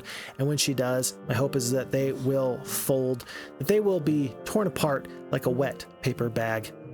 I don't know why people talk about a wet paper bag like that. I don't know if was there a reason why? Like, was there a famous wet paper bag? Like, did Marilyn Monroe have a wet paper bag and then it became a pop culture icon sort of a moment, and then we now just say that from here on out? I don't know, tough to say. But I did learn an interesting one the other day. The phrase, let the cat out of the bag. I know that phrase, let the cat out of the bag, is essentially saying you gave up a secret when you weren't supposed to. Ah, man, you let the cat out of the bag. There goes that secret. That's the way that I've heard, and that's the way that I use that phrase. Apparently, letting the cat out of the bag became a turn of phrase because back in the day, people would take small pigs to market, and they would keep the pigs in a bag. And sometimes people would say, oh yeah, here, I'm selling you a pig. Don't open the bag, though, because if you do open the bag, you're going to realize it's actually a cat in there. I would be very distraught if I went to market, I thought I purchased a pig for slaughter, and actually I'd come home and I got a cat. That'd be less than favorable. Gem has gone through those Ogre Lords. She's gone through a lot of those other things. She's picked up some nice artifacts. She's picked up some nice stuff. Pretty good there. She's getting ready to attack that Sorceress Castle. And it's right about now that I remember, to the north of our position, our main starting castle, that there is a wizard castle that was on the high seas there, right there with the green dragons on that island where that boat's about to land. Yeah.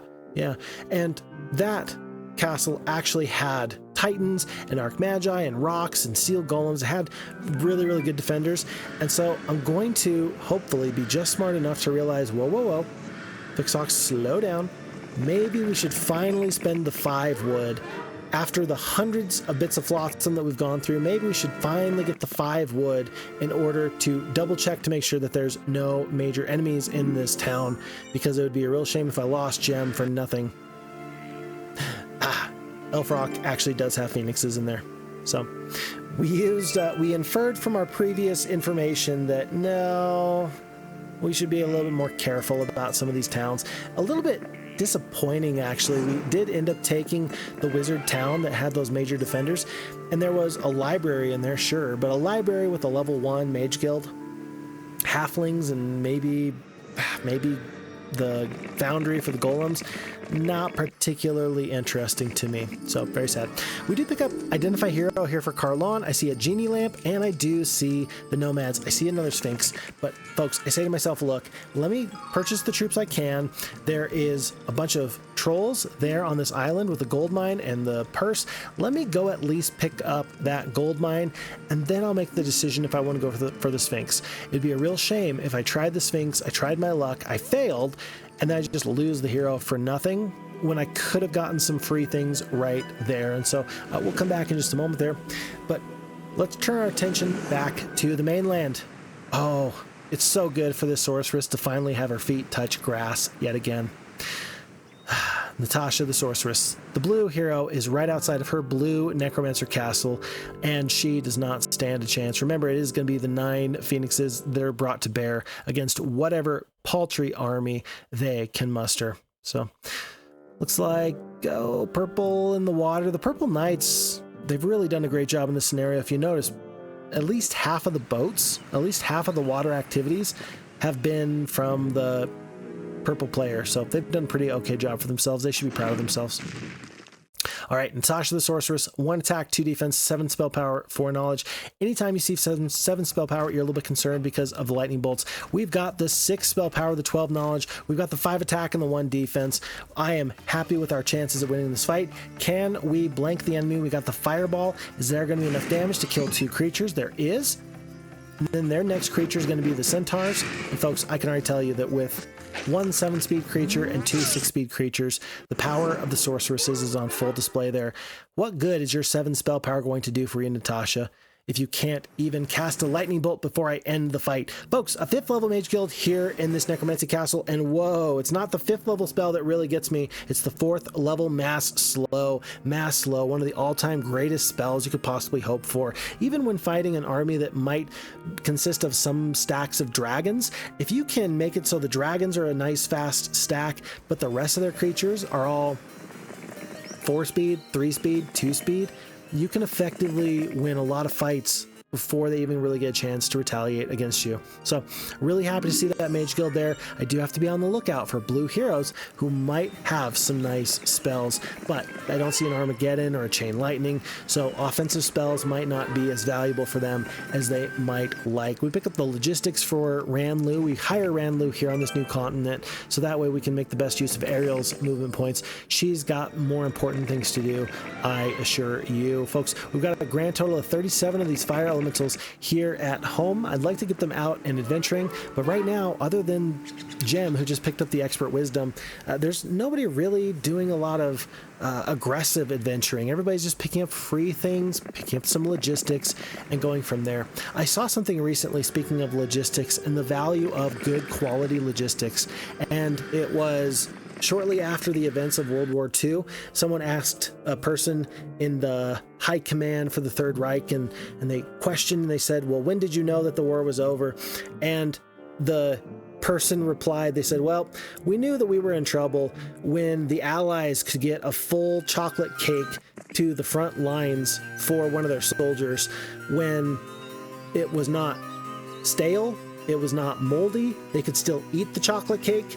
That's when we knew that their logistics were too good and we had no chance of winning, if for no other reason than their logistics were just too good. Folks, that's going to be a Necromancer there in front of us. Blue Necromancer. There's actually 3 blue heroes currently on the map right before Ariel. She's going to have to make some decisions about how she defeats them one by one.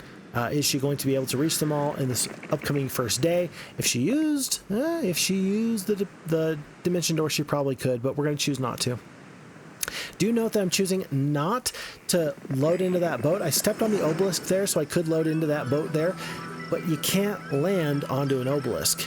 And so if I had done that, I would have effectively made that area with that sorceress town landlocked. You would not have been able to land from afar. And so kind of important there to make sure that we took the correct boat. Folks, we see the Zam, because of our crystal ball, he has 1 attack, 5 defense. He's got about 7 spell power. He's got a bunch of spells. It's going to be 6 of the bone dragons, 20 of the archers, 10 of the vampire lords, about 79 of these skeletons, 10 of the water elementals. Yes, 1, 5, and 7 are his stats. We're immediately going to be casting this mass slow. It's nice to look through your spells sometimes, just so you can feel like a wealthy person and just feel the value of all of these nice, wonderful spells. But there's no question which spell is going to be the most valuable. It's going to be 4 of the Vampire Lords that goes down from these Grand Elves immediately. And then note that I'm using the lower attack skill Grand Elves to work on those Vampire Lords.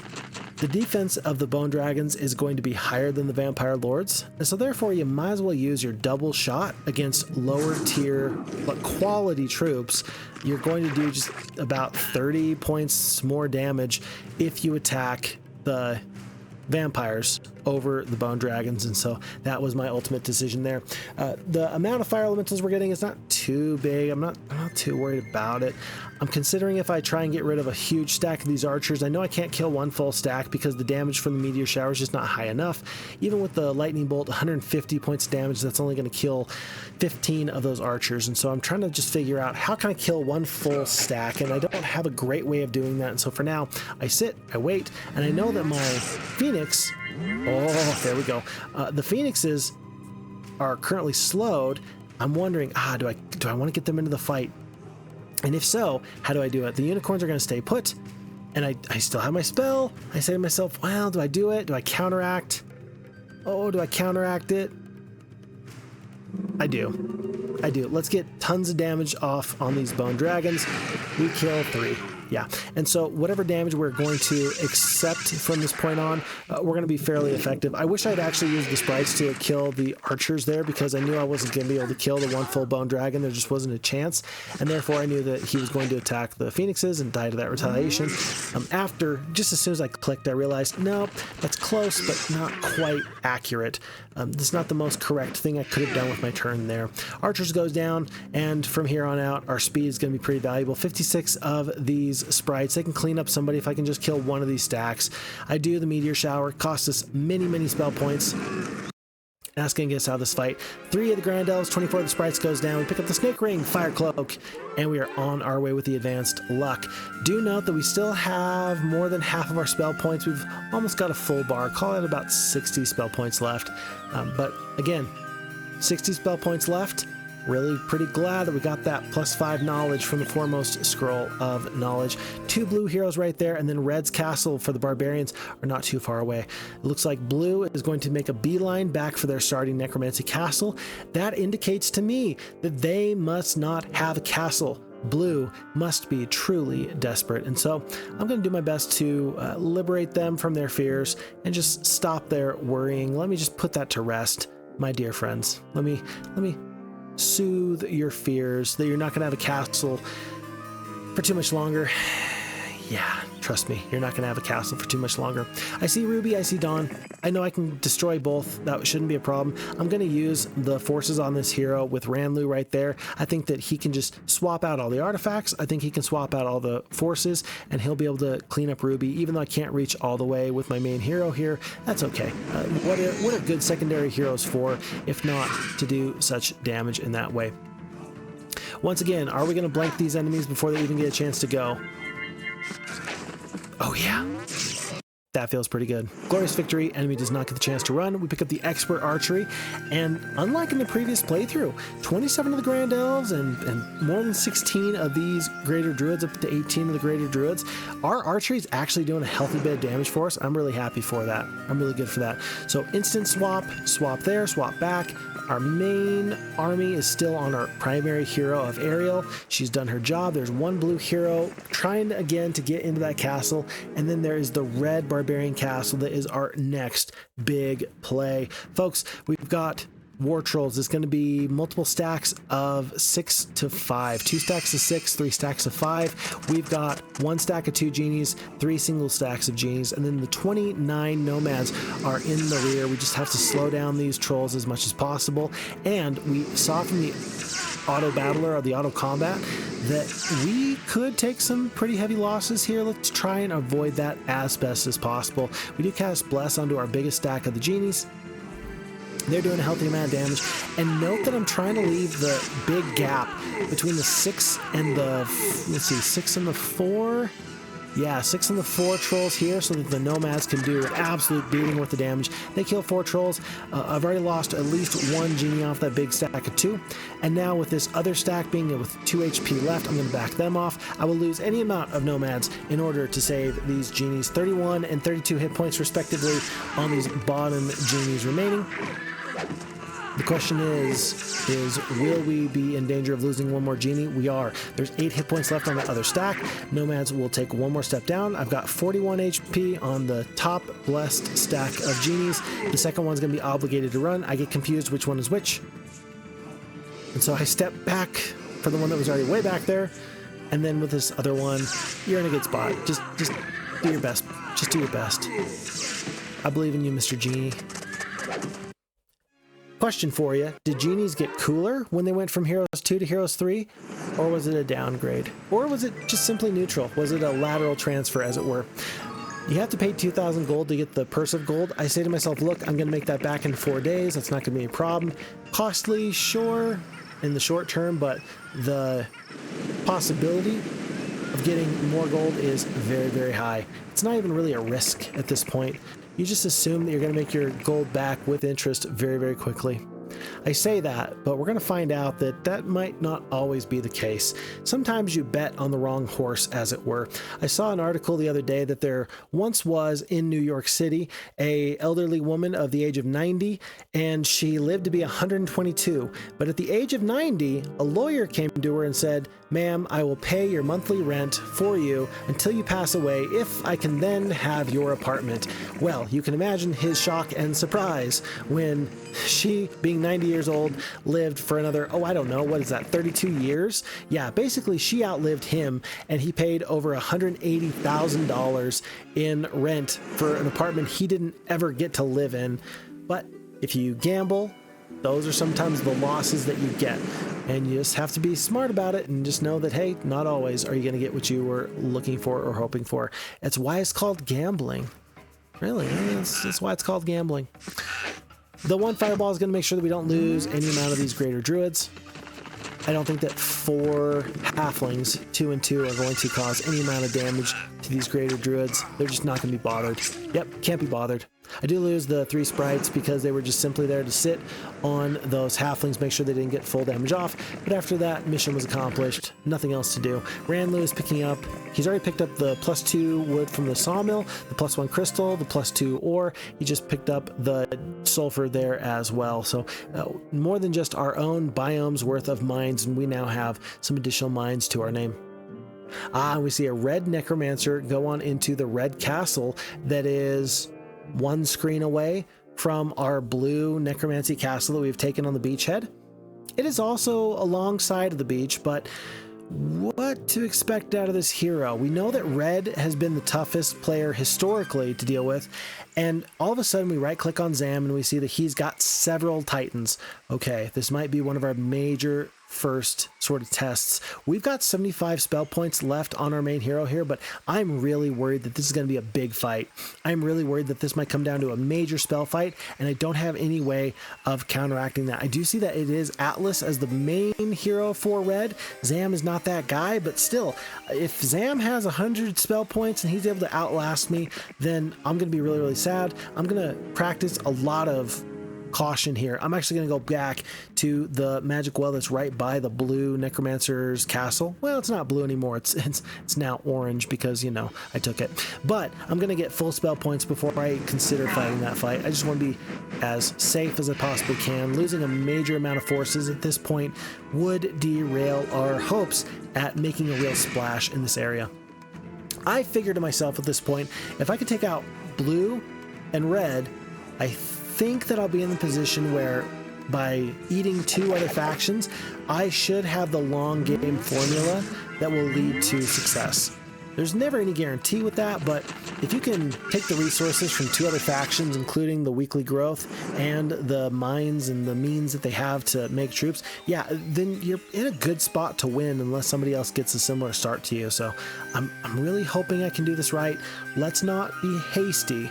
Let's be quick. But let's not hurry, because if we hurry, we are liable to make mistakes and be just a little bit short for our efforts. Carlon is doing it. She's going to the Sphinx. And I'm planning on being successful. We just saw the previous Sphinx that asked the question, if there's more of something, there's less you can see. What do you think it is? And that's a fairly common riddle. That's one I've heard many a time before. And so I was very quick in solving it. I don't worry. I'm not fearful that I'm somehow going to lose to this Sphinx. I mean, what are the odds of that? Come on, we've already braved danger and come through just fine one time. Will we have to worry about this Sphinx? I highly doubt it. Folks, we're going to do 1 single blind onto this stack of steel golems, and then the ranged damage is going to be far too high for these enemies. Note that the biggest thing I wish I'd done differently in this fight, early on, basically the start of round 2, I end up blessing the greater druids. That was a good choice. I might as well have on round 3, at the beginning of round 3, also blessed the grand elves. That would have also been pretty useful for me. It's not going to be a problem. It's going to be fine. It just, I realized later that that was an opportunity for improvement, and I really do want to have that sort of growth mindset. I've gotten much better at Heroes of Might and Magic over the last year and a half. It's really been growth on my part, and in large part that's because other people have been kind enough to say, oh, FixFox, here was an opportunity. Here was something that you missed out on. And several times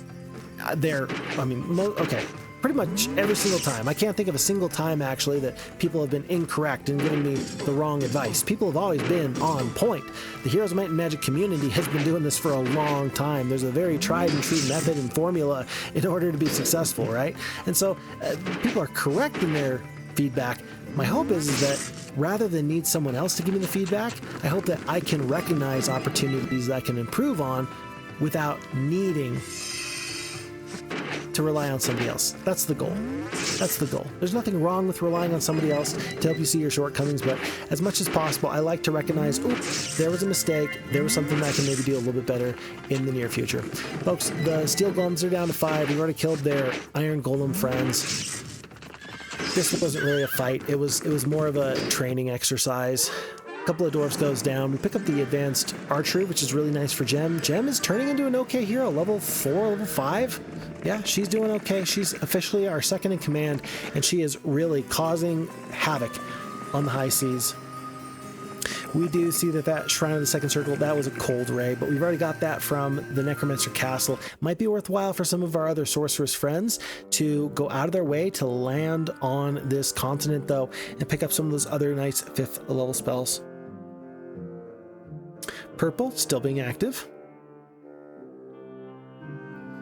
Yellow, I'm a little bit worried about.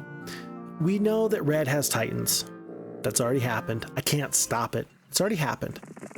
But I'm worried that if we're not quick, we might miss out on preventing yellow from getting a whole bunch of dragons. And if they do, we're in a bad spot. Folks, I don't get this riddle. I think it's a logic riddle, and my mind was not geared towards solving such problems at the moment. I will read it out loud. If A implies B and C, D implies A and E, F, if and only if A, E, if and only if F and G, and then I tell you not C, what can you tell me of D? And I said nothing. And the Sphinx said, you're incorrect. And I said, that sucks. So we load up the autosave here, but I hope that I will make you proud here. I hope I'll make you proud here, because I do actually stick to my guns, and I autosave this because I want to say to myself, well, let me give myself one more chance to try and figure this out. It would have been really easy if the answer was nothing, and then I didn't have to try and do some major weird logistical calculations. Logistical is the wrong word. Logical calculations. So I go right back to the Sphinx, and I also check, and I say, ooh, endless purse of gold. This is my power in the southeast. Oh, there's so much more good that Carlon can do. It'd be really nice if I could just walk away from the Sphinx by saying, no, I committed to trying. I'm just giving myself a second chance. I don't deserve a second chance, but I'm going to give myself a second chance all the same. And so now I'm saying to myself, well, is this like a math formula that, you know, A is greater than B, or A equals B? Maybe the phrasing is just kind of throwing me off. I realized as I was looking at this riddle, I'm not necessarily clever in and amongst myself. I've seen people that can find questions and problems that they've never seen or never dealt with ever in their lives, and they can work it out and they can do exceptionally well. I do very, very well in a lot of things because I see someone else do it and I improve, right? I'm not necessarily clever when it comes down to seeing something brand new for the very first time and then being excellent at it. And so this is one of those times where I feel like if I'd taken more time, maybe I could have solved it out, but perhaps I'm going to have to wait for someone wonderful in the comment section to help me understand what the riddle is. Please, if you can solve the riddle, let me know, because I am bamboozled, I am flummoxed, and I am not very familiar with that sort of riddle. It is not what I expected. So if you could help me out, I'd really appreciate it. Yeah. Help me be more clever. And if I can't be more clever, help me to just see something new in a new way for the first time. I really appreciate that. Folks, Ariel is up to full spell points. She is going back to the red player, who currently owns that barbarian castle. Can we defeat them with their several titans? Time will tell.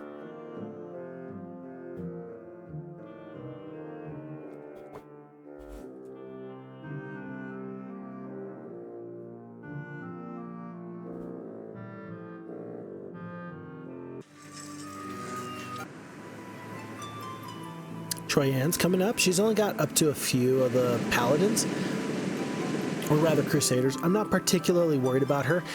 And Jem might say, well, she's going to hold down the fort back at home. I make the decision to concentrate all my forces on this upcoming fight. And so what I'm going to realize here is that, well, I've got a secondary hero, Ranlu, who can actually reach the coast over here. Let's send Rebecca back so that in the next turn, Ranlu can get those forces immediately onto Ariel in the most appropriate way. But we abandoned the troops on Jem just so that way we could make sure that we were securing this beachhead. I feel like this is the big fight. And I know that there's still Atlas out there, and he's somewhere, and he's big, and he's scary with his 10 attack, but this first fight, if I can knock off several Titans, that's going to be at least 2 to 3 weeks worth of growth. That feels okay. That feels okay. I can be very happy with that. If I can make the enemy weaker by 2 or 3 weeks worth of growth, that feels fine to me. So I don't want to fumble this. We send Rebecca back. We use Ranlu on the coast to pick up these troops. We're just going to trade, give her the skeletons, and I am not sure about these artifacts. I'm going to put the speculum on Ranlu just because Ranlu can then use that effectively to scout from afar, and I care so much about this fight, I'm even going to put the fire elementals on this main army. Maybe they can be effective for me. Maybe they can stop the enemy from doing a whole bunch of good. +1 spell power right before we go into this fight. Ariel is pumped up. She's feeling great. I'm feeling good. We are sending our secondary hero north to the training post just in case we need it. Jem is heading back either for a resupply or to defend against purple raiders. And then Rebecca is now footloose and fancy free on the high seas, probably going through the whirlpool. No, back home. Back home. Which, by the way, it's not a bad place to be. Okay, Ariel the Sorceress, level 11, 5 attack, 3 defense, 7 spell power, 13 knowledge, full spell power, full spell points, and we've got the Mass Slow as maybe our best spell. Mass Curse is a great secondary spell. We can summon 21 fire elementals at a time if need be. Lord Kilburn is level 5, not a whole lot on him. He kind of slipped in there after our other enemy got in and vacated the area, and so the Titans are not there in this castle, this barbarian castle. Let's take this and then let's go hunting. I don't think that the enemy wanted to fight us, and so we're going to pursue them to make sure that they don't have any issues. Folks, this is a major event. Remember, we are the ones that took the blue Necromancers castle. We defeated 3 of their heroes, 4 of their heroes, as soon as we made land here on the beachhead, but they are now gone, and we are now here. So, blue player's gone. We have officially upset the balance on this major coast. 5 attack, 3 defense from Lord Kilburn the Knight. He's got a little bit of spell power, a little bit of spell points. Not that great, not that bad. I say to myself here, you know what? I could do a meteor shower, but would be maybe even better is we use this teleport spell and just scale the walls. Why not? That'll solve the War Troll problem immediately. And then the Phoenixes can concentrate onto the Ogre Lords. 9 of the Ogre Lords goes down. The slow onto the Phoenixes, buddy, it's too late. They've already gotten into the castle. I want to make sure that the 83 sprites don't get any amount of damage off. I do take out that whole stack. The Orc Chieftains go down next with the good morale. And once again, round 1, we take out the enemies. Really pretty nifty to know that the towers were able to kill 1 full Phoenix. That's a bunch of damage.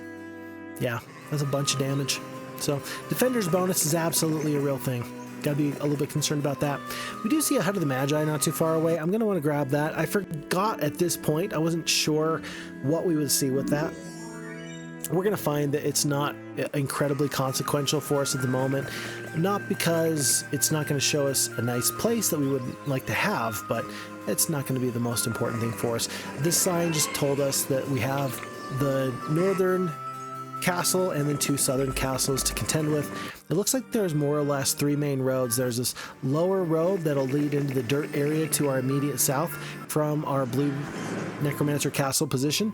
There is a middle road that'll go, I believe, to the Red Wizards area, and then there's an upper road that'll go into the snowy north. And remember that we were always connected to the snowy north. If we, for some reason, couldn't use boats anymore, we would have access there, but for now, we're just kind of sitting and waiting. And that's going to take us into day 6 of month 2? Month 3?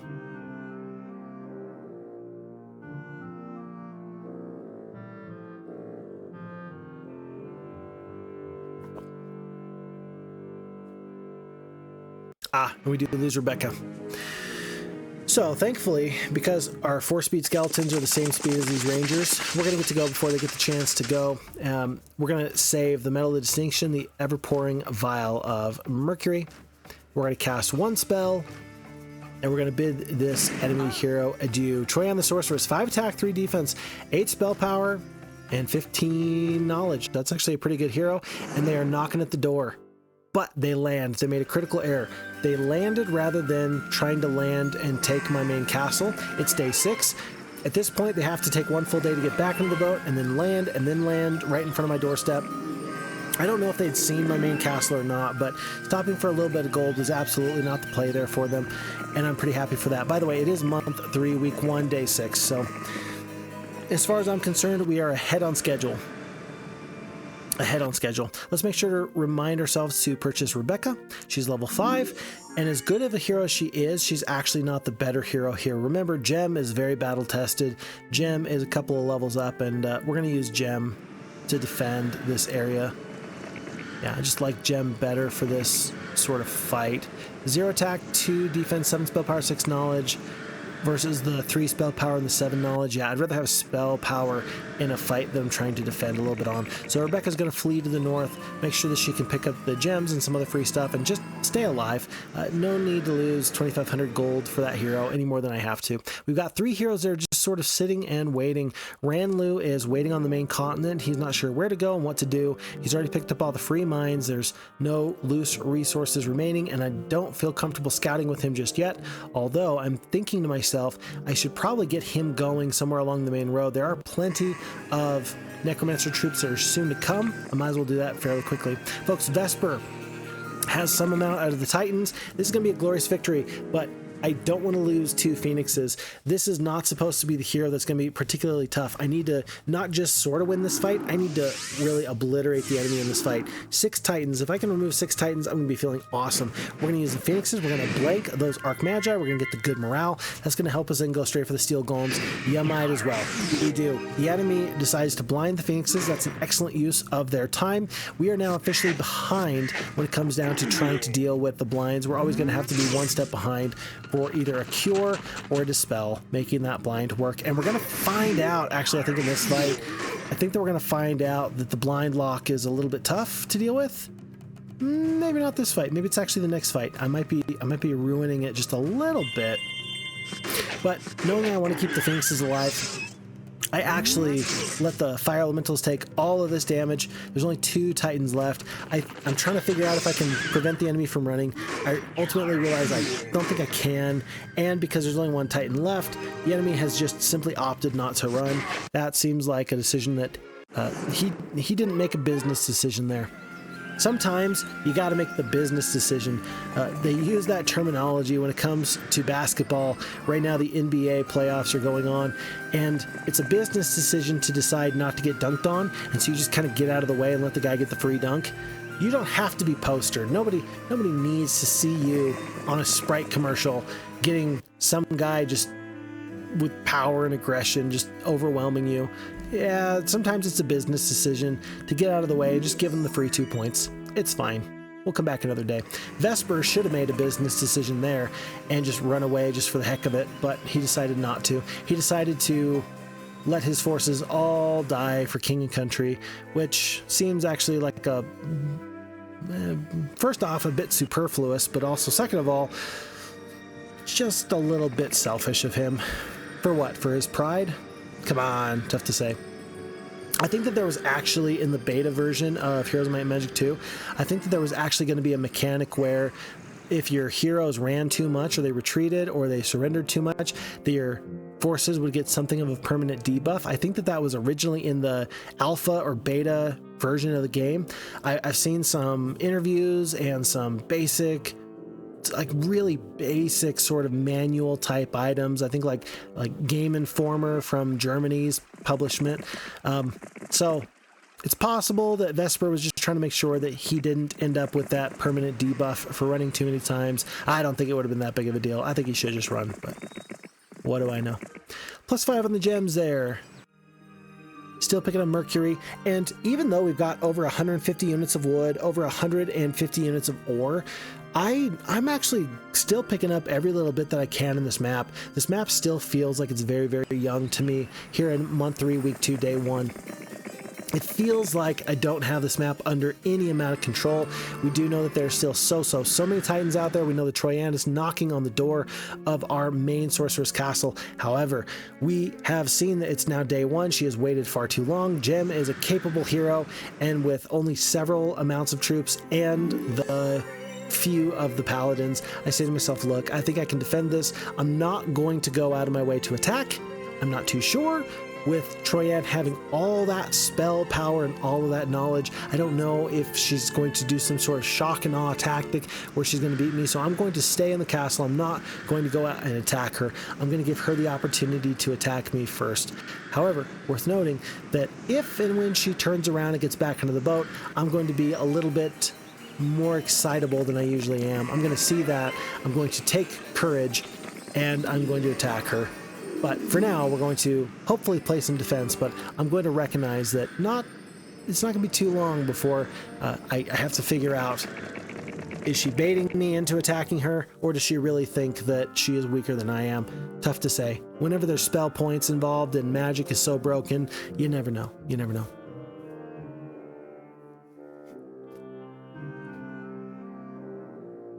By the way, worth noting, we did lose one of our alchemist labs. Troyan does get into the boat. She's going to leave our main castle alone for now.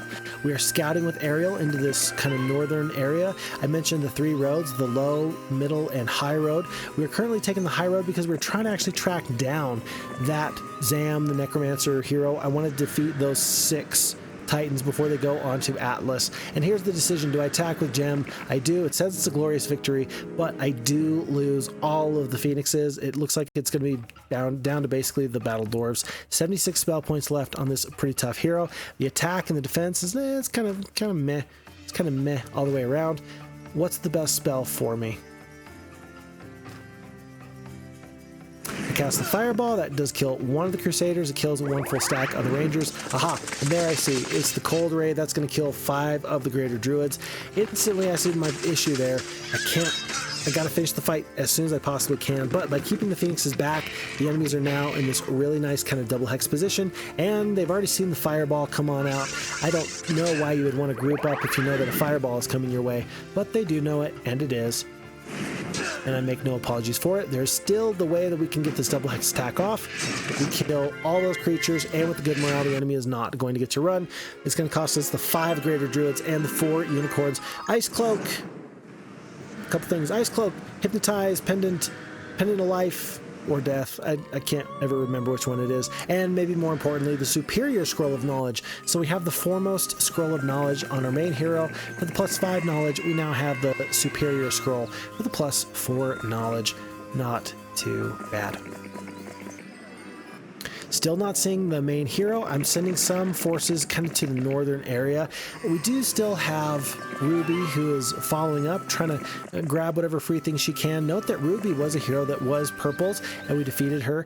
So she does have some okay stats. She'd be a really okay defender for a main castle or something like that. In a pinch, of course, much better than a captain otherwise would have been.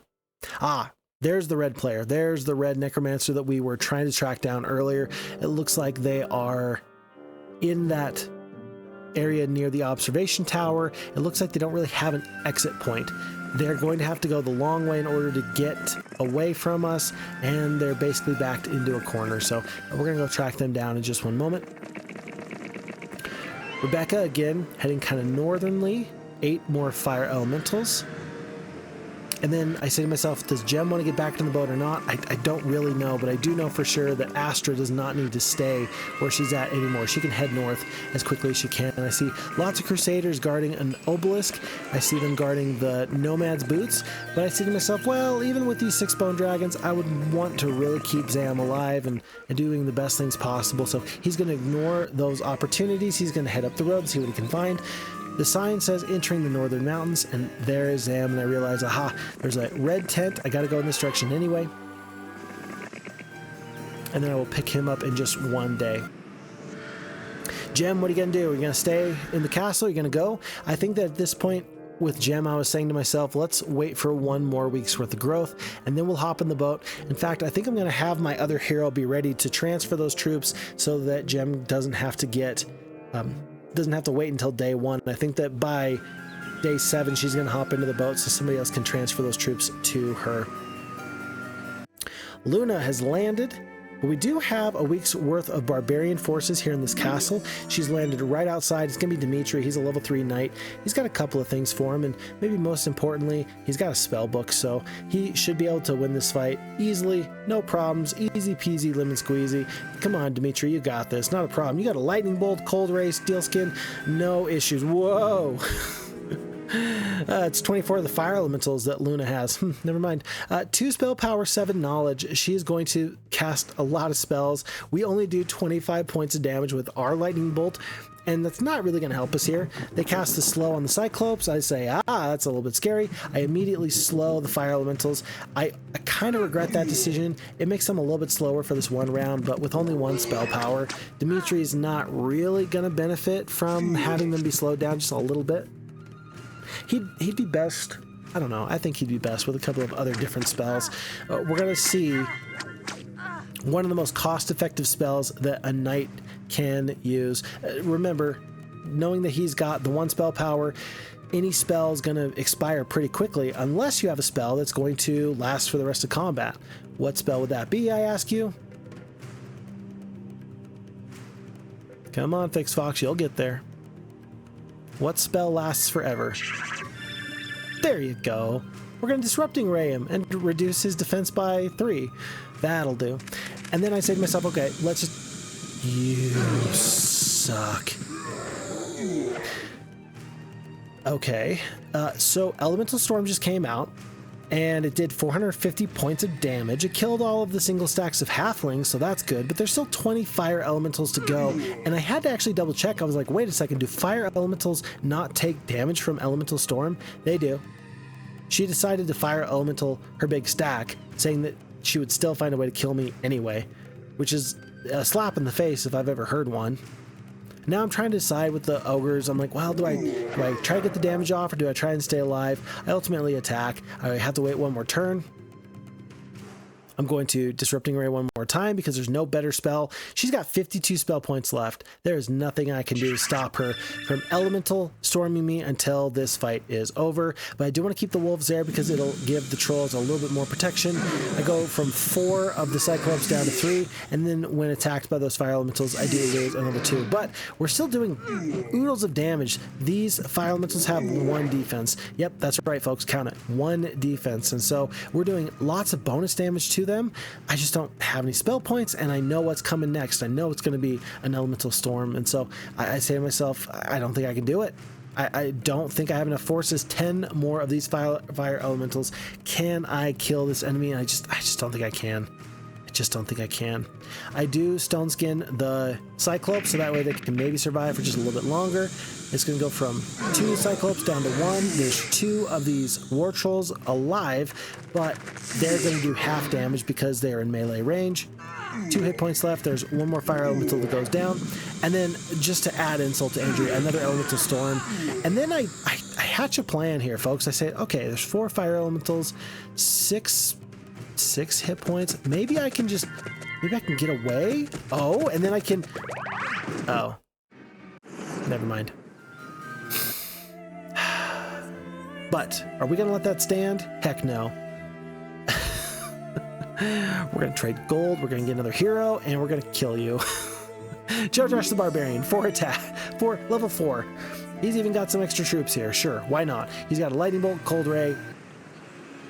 And the thing I should have done here immediately is I should have just cast the cold ray, because fire elementals take double damage from cold rays. I did the lightning bolt because, you know, I wasn't thinking clearly, but that would have been the appropriate decision. I do a little bit of ranged damage. It's not going to be enough. 3 of these fire elementals are going to get a nice shot off on my ranged troops. I don't really care, but this is, again, an opportunity where you could have done something a little bit more correctly, and I didn't realize until after I'd made my mistake.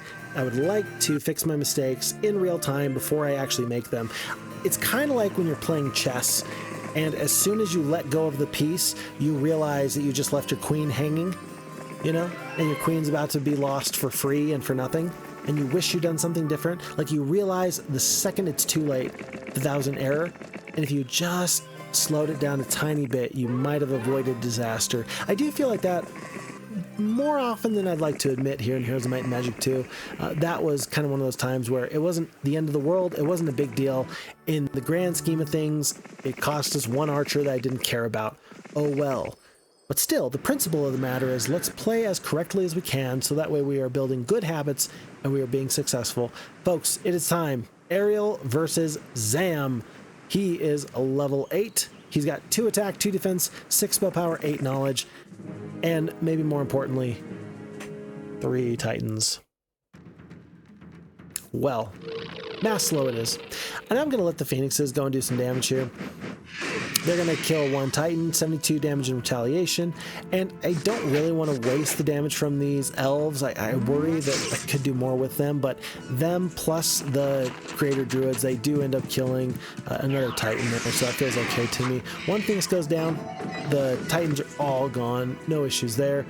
Do I have any way that I can deal with these creatures? Well, there's 35 of these dwarves, all the rocks are gone, there's a little bit of HP on those skeletons, those are sure to go down just a second. 10 dwarves times 2 because of the greater, or rather the grand elves damage. And if this hero wants to run, he sure can. He casts the magic arrow and he gets out of this fight.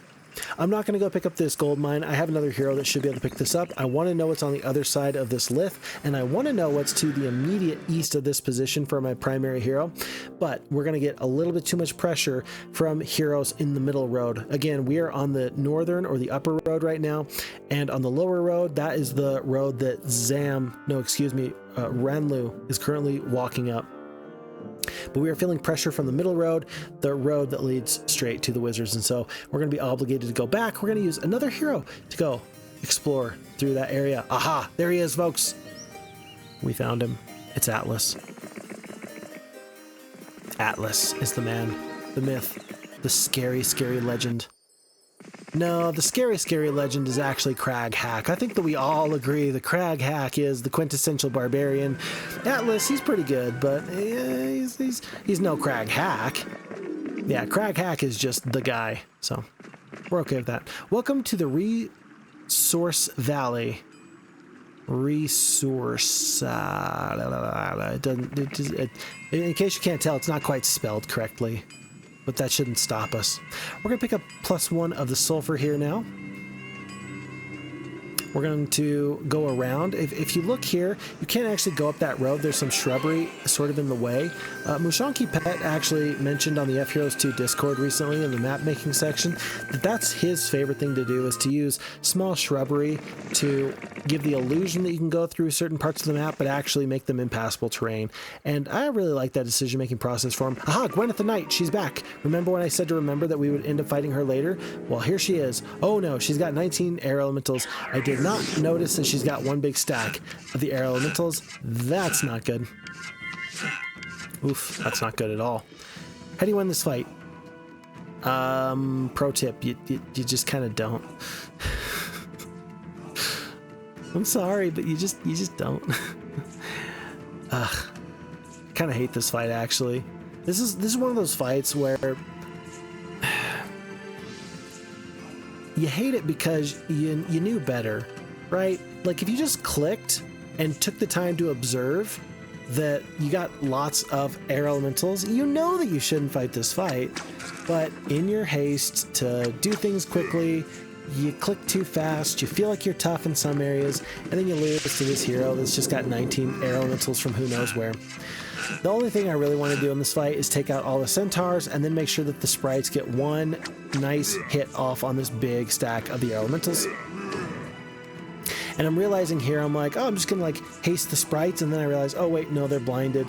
And if I don't dispel the blind right now, then the air elementals are going to get the first shot and they're going to kill the whole stack of the sprites. So I feel obligated to use either a cure or a dispel right now, just so that way the sprites can stay alive and actually do some damage. So I recognize that the enemy's got a good amount of... Oh, I did that? Why'd I do... Okay, alright, whatever. A dispel would have worked just as fine, but instead, for some reason, I teleported I mean, that worked. It was just twice as expensive. Okay, whatever. The dwarves are gonna tussle with the fire or the air elementals, and then I decide here, I'm like, look, I gotta get the damage off with my sprites anyway. If I'm gonna win this fight, you gotta damage the air elementals right now. You're not gonna take a retaliation, you might as well. This stack of dwarves goes from 4 down to 1 because, again, that retaliation, and now there's only 8 sprites remaining. Yeah, now I'm gonna peel off. I'll pick up the final bits of centaurs. And then here's the question. Do we run, or do we give over 500 extra experience?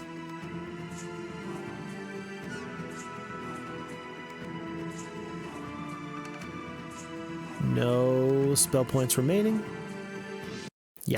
Yeah, that's the right decision. Good job. Good job. Okay. It's kind of fun watching these playthroughs back, by the way, just providing a voiceover, because there's things I remember and there's things I forget. And I remember the way I was feeling right about in this point. I was feeling like there was no major concerns. I was feeling very invested in these small fights. Like right here, I'm trying to make sure that the sprite can find anywhere on the map that is more than 5 hexes away from any of these creatures, because if I can fly back and forth, if I can fireball several times, 2 fireballs, that kills one of these air elementals. I'm like, look, I can kill probably 4 or 5, maybe 6 if I can get some good shots off. But to my dismay, I'm looking here, I'm like, yeah, there's literally nowhere I can fly to that's gonna keep me alive. I can't blind. And then I just get sad because 1 fireball kills nobody. And then, for some odd reason, I just let Astra die for free. I feel like she actually might have had an artifact, but I don't have a good way of checking, and I don't recall if there was a way. But you see, I was getting really invested in that fight. I didn't need to spend 30 to 45 seconds looking at that fight and thinking through, okay, where's my spacing, and where's my spells, and where's my options. It was, you got just 1 sprite. It's not a big deal. But I remember being very invested in these fights because the game still feels like it's on a knife's edge. Folks, Atlas, big fight. Combat says we're going to lose this, and oh boy, 15 attack, 12 defense. This guy's a load. We got 6 attack, 5 defense, so we got a little bit to go off of, but boy, this is not the way I like this. What is our best spell right now? I've seen the effective use of the teleport. Getting the fire elementals into this fight feels pretty useful for me. That actually opens up my phoenixes so that they can do damage on the other side of the map. They do an excellent job here with the good luck and then the good morale. And that takes out a bunch of the Archmagi, all the Archmagi, and all the dwarves. Nah, 15 dwarves, still not too bad. Note that the blind has happened. We are going to get blind locked in this fight, and the writing was on the wall early on. Not ideal. Not ideal. Because when we get blind locked, we're going to be put in a position where we are going to not have any agency to impact the way the fight goes. Now, with the dwarves letting the phoenixes wake up from the blind right there, we're happy with that. We're good for that. And I say to myself, okay, the phoenixes are not blinded. The enemy's probably going to cast blind here. How about I just kill what I can, and then I'm going to eat the blind again in a second. And I figured to myself, that'll be fine. That'll be fine. There's no anti-magic I can do, so I'll eat the blind. That'll maybe prevent a worse spell from happening. Okay, all right. I bless my ranged damage. And remember, in the previous round, the dwarves woke the phoenixes up. This time it doesn't happen. And so what I should have done is done everything I could to keep the phoenixes unblinded, right? I have the initiative on the blind. I'm not playing catch up. I'm not right behind the blind. I can eat the blind, dispel it, eat the blind, dispel it. It's fine. Because I chose to bless the greater druids, I immediately made a new target available for the enemy to blind, and they've got enough spell power and spell points, they can actually do that quite effectively, and they can just move the blind on to the next player. And so here I am once again, and I got the 6-speed elves, and I waste the turn. I shouldn't say waste, but I get myself one step further into the hole of being blind locked. Right now, with 2, 4, 5 stacks of creatures on the battlefield, it's not that big of a deal. But clearly, blessing your grand elves is not the play, because they're going to do fair amounts of reduced damage anyway. And now look at this. I got 2 stacks that are now blinded, 3 stacks that are blinded. With the good morale and the haste, we are blind locked. They get to eliminate the Grand Elves for free. They essentially get 3 free shots in a row. And now I'm in a dogfight. If you were not blind locked, you wouldn't have been in a dogfight. But I got behind in the blind count, and now I'm resurrecting Phoenixes. And when it's not a true resurrect, it works in the manner that you will lose the whole stack of Phoenixes. Even if my numbers never dropped below 4, the AI will kill the Phoenixes at the bottom of the stack. Usually you do damage and you kill the creatures at the top end of the stack. That's not the way it works for the resurrect as far as keeping troops alive. We're going to end this fight with these 7 Phoenixes. We never dropped below 4 Phoenixes. Therefore, you would think, oh gosh, Fixbox, you should keep 4 Phoenixes at the end of this fight. That's just not the way it goes. We lose all 10 Phoenixes. We have 33 of these greater druids remaining. That's it. That's it. And what do we get for our trouble? Well, we took out a really tough hero with the attack and the defense, 15 attack, 12 defense, but we get a lightning rod out of it. That's pretty much it. Not too ideal.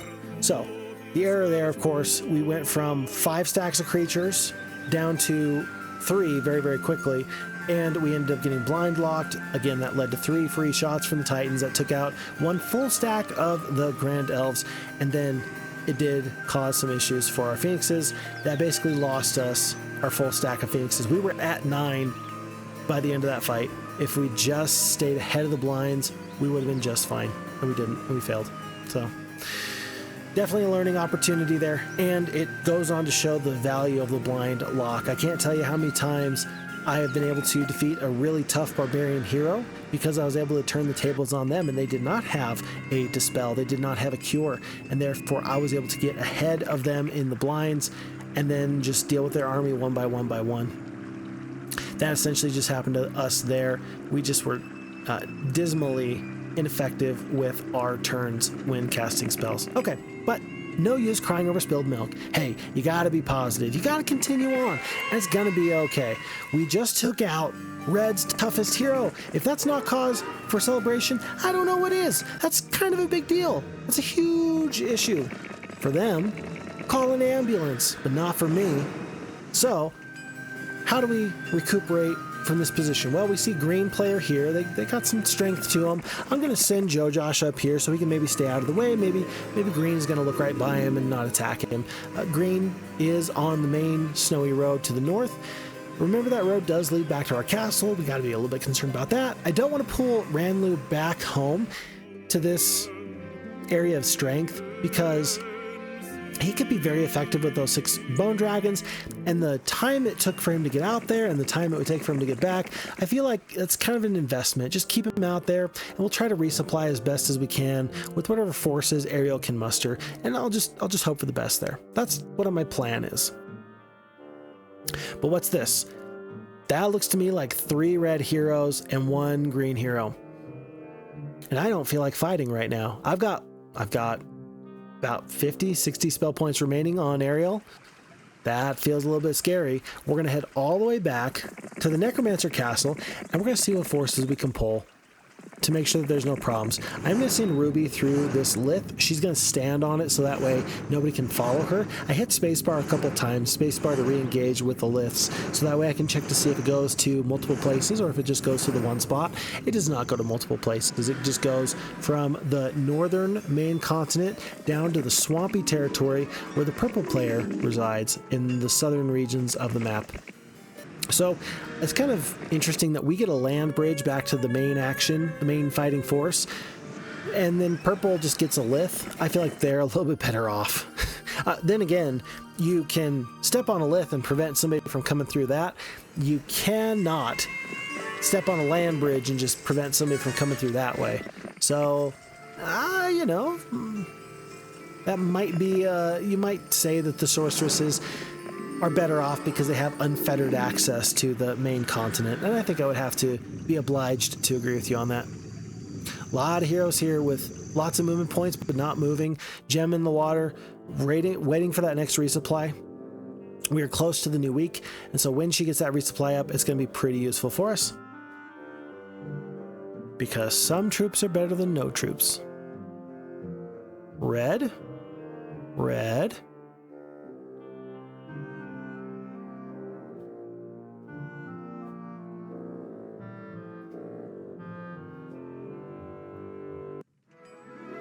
And so now here on month 3, week 3, day 1, we see the 2 red heroes and the green hero just very close quarters. Not sure personally what they're doing there.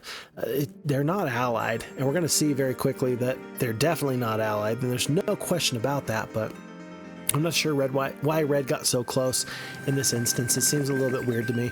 We're going to move these undead troops over to Ariel, so essentially it's going to be the 33 greater druids mixed with a couple of dead forces. We do end up taking the sprites. I figure that the 44 sprites are a little bit more useful than just 4 liches.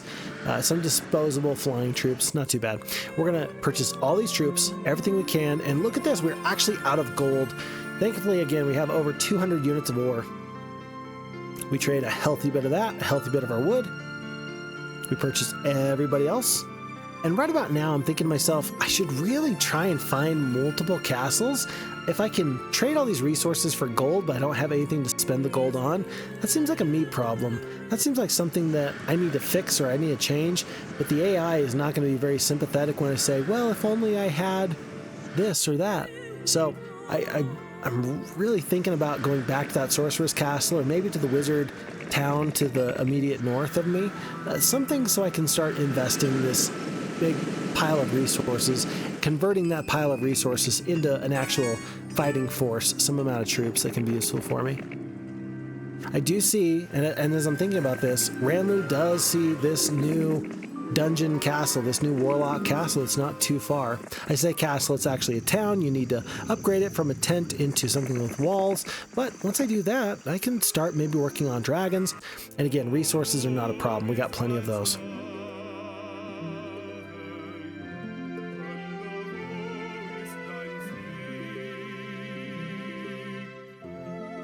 With all these enemy forces sitting just outside of this castle, I do want to defend this town as best as I can. 91 peasants simply do not factor into my fighting force here.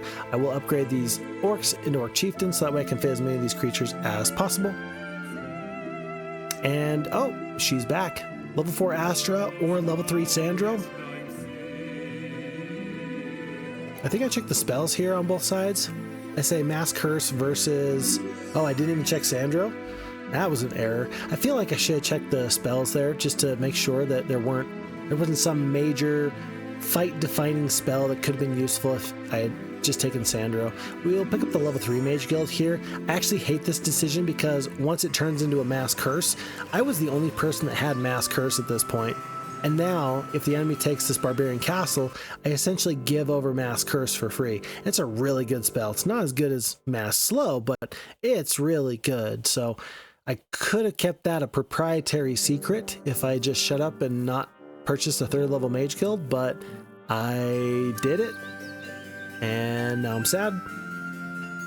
But how many times have you heard Fix Fox say these words? Are you ready for them, kid? Are you ready for it, kids? 1, 2, 3, go. It is what it is. Man. That's about the worst saying that anyone could have. I think I need to make a commitment to you and me. I think that I have to say in this playthrough right here, right now, I'm officially banned from saying the phrase, it is what it is. It just doesn't serve anybody. It's kind of like a filler sort of word, filler sort of a saying. Like, obviously it is what it is. If we had to argue about what it is or what it isn't, then it's something intangible, and then we have to actually discuss that a little bit. But if it is what it is, it should be obvious or apparent what it is. Folks, we have now got the 2nd best army strength in the playthrough. We still have a character out there, Ambrose, for the red player, who's got 10 and 5. We've got Jezebel, who's got 10 and 10 on the attack and the defense. Agar is leading the yellow player. Yellow player does have black dragons. I repeat, yellow player does have black dragons. We have to get to Titans very, very quickly because the main power for the sorceress is using those spells to boost their army and do damage. If we are to survive dragons, people that are naturally tanky and spell resistant, then we need to do something pretty important. We need to make some pretty big changes. Folks, this is Jezebel. Jezebel is one step away from fighting our barbarian castle. Jezebel is green's toughest hero. They have keyed in on us. I don't know where red is, but wherever red is, they are not fighting green. The balance is thrown off, and now I am going to have to defeat all my enemies one by one. In fact, it feels to me right now that green is actually the tougher player. I haven't seen enough of red recently to really know where they're situated, but I think that green is doing a tremendous job, and I should be very, very scared of them. Looks like 14 of the War Trolls, 4 of the Bone Dragons, 13 of the Cyclopes. Remember, 10 and 10. Those losses look atrocious in the early battle simulator there. And with 9 spell power and 4 knowledge, poor morale but Irish luck, I have some questions about what I should do here. We're going to start off with this mass slow. That's going to give us the first big bit of damage off on these enemies. I don't know if I want to attack these War Trolls or if I just want to kind of wait in the rear. Do I want them to do full damage? I say to myself, how much damage could they possibly do? I think I skip on all of my creatures, minus the mutant zombies who I put in the position where they can get absolutely destroyed. But I erroneously think to myself, you know, even the 46 sprites, I might want to save them for later. That was an error. The reason why you have sprites is this exact moment, to prevent the loss of 5 greater druids. Like, that's why you have the sprites. Yeah, you want to keep sprites alive, don't get me wrong, but that's not why we have them. Oh boy, 24 of the greater druids goes down. The 7-speed Cyclopes, now that they're hasted, yeah, they are a little too hot to handle. If we had Phoenixes, maybe we could counteract that. We would have, in this case, we would have been able to still go first on the turn, but losing the big bout of damage with the druids is so bad. We actually attack with the druids, so that way the Cyclopes don't get an extra or a free retaliation off. And with these 39 Ogre Lords being hasted, I know that there's way too much HP on the battlefield. This is not good. I'm going to keep the sprites back, try to keep them alive, so maybe I can cast more spells, but they're going to go down much quicker than I would have liked. I realize I set myself up for a double hex attack with the Bone Dragons, and I say to myself, look, there's nothing else to do here. No amount of Fire Elementals is going to help me. I'm going to cast the Summon Fire Elemental, and then it's going to just die. And then I'm going to be one turn closer to getting overwhelmed. I am obligated to retreat. But I have a great idea. Here's my idea, folks. This is going to be the best idea you've ever heard. Look, Astra's in the castle. I need for her to move out. Astra, go get a job. AKA, pick up 1 wolf so you're at least 6 speed, and then go and die to Jezebel here. Okay, do whatever damage you can with my blessing. I know I've got tons of movement points left over with my main hero, Ariel. I'm just going to rehire Ariel in the castle. Rehire, attack, lightning bolt, surrender. Rehire, attack, lightning bolt, surrender. I'm going to do that as many times as I can. I'm going to bring down these forces. We saw that be very, very effective in the previous playthrough of Eruption, Mushanki Pet's map, and we ended up doing that a little bit with Lord Bane, and it worked great. It's a strategy that might be cheesy, but you know what? There's rules put in place by the FHeroes2 team to prevent that from being a problem. So this fight here, we're fighting this knowing that we just needed to get space in the castle for another hero. Not a problem. This is what the loss is. Hopefully we could actually get Jezebel to use some spell points. She opts not to. She's smart. I say, okay, you got me. Congratulations. Good job. And this is actually the time where I wish I'd run, because I don't run. And because I didn't run, I think I actually do give over some artifacts here. But small potatoes. That's not the big deal. We're just going to rehire Ariel in the Barbarian Castle. What are you doing?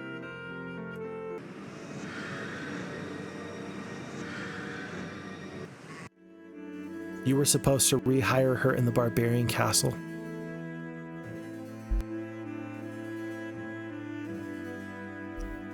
If you could do 300 lightning bolt points of damage 4 times, you can bring the stacks of the Ogre Lords down by 15. You could kill 2 Bone Dragons at a time, and now your best fighting force is on the wrong continent, because you rehired your hero in the wrong spot. And at this moment, I say to myself, look, I would love to abuse the autosave. I would love to, but that's not the correct thing to do. I'm not going to do that to me. I'm not going to do that to you. We're going to live with our choices and our mistakes. And that seemed like a pretty good spot to end. Folks, my name is Fix Fox. Thanks for the time. Thank you for part 2 of this great scenario. I'll see you again later. Take care.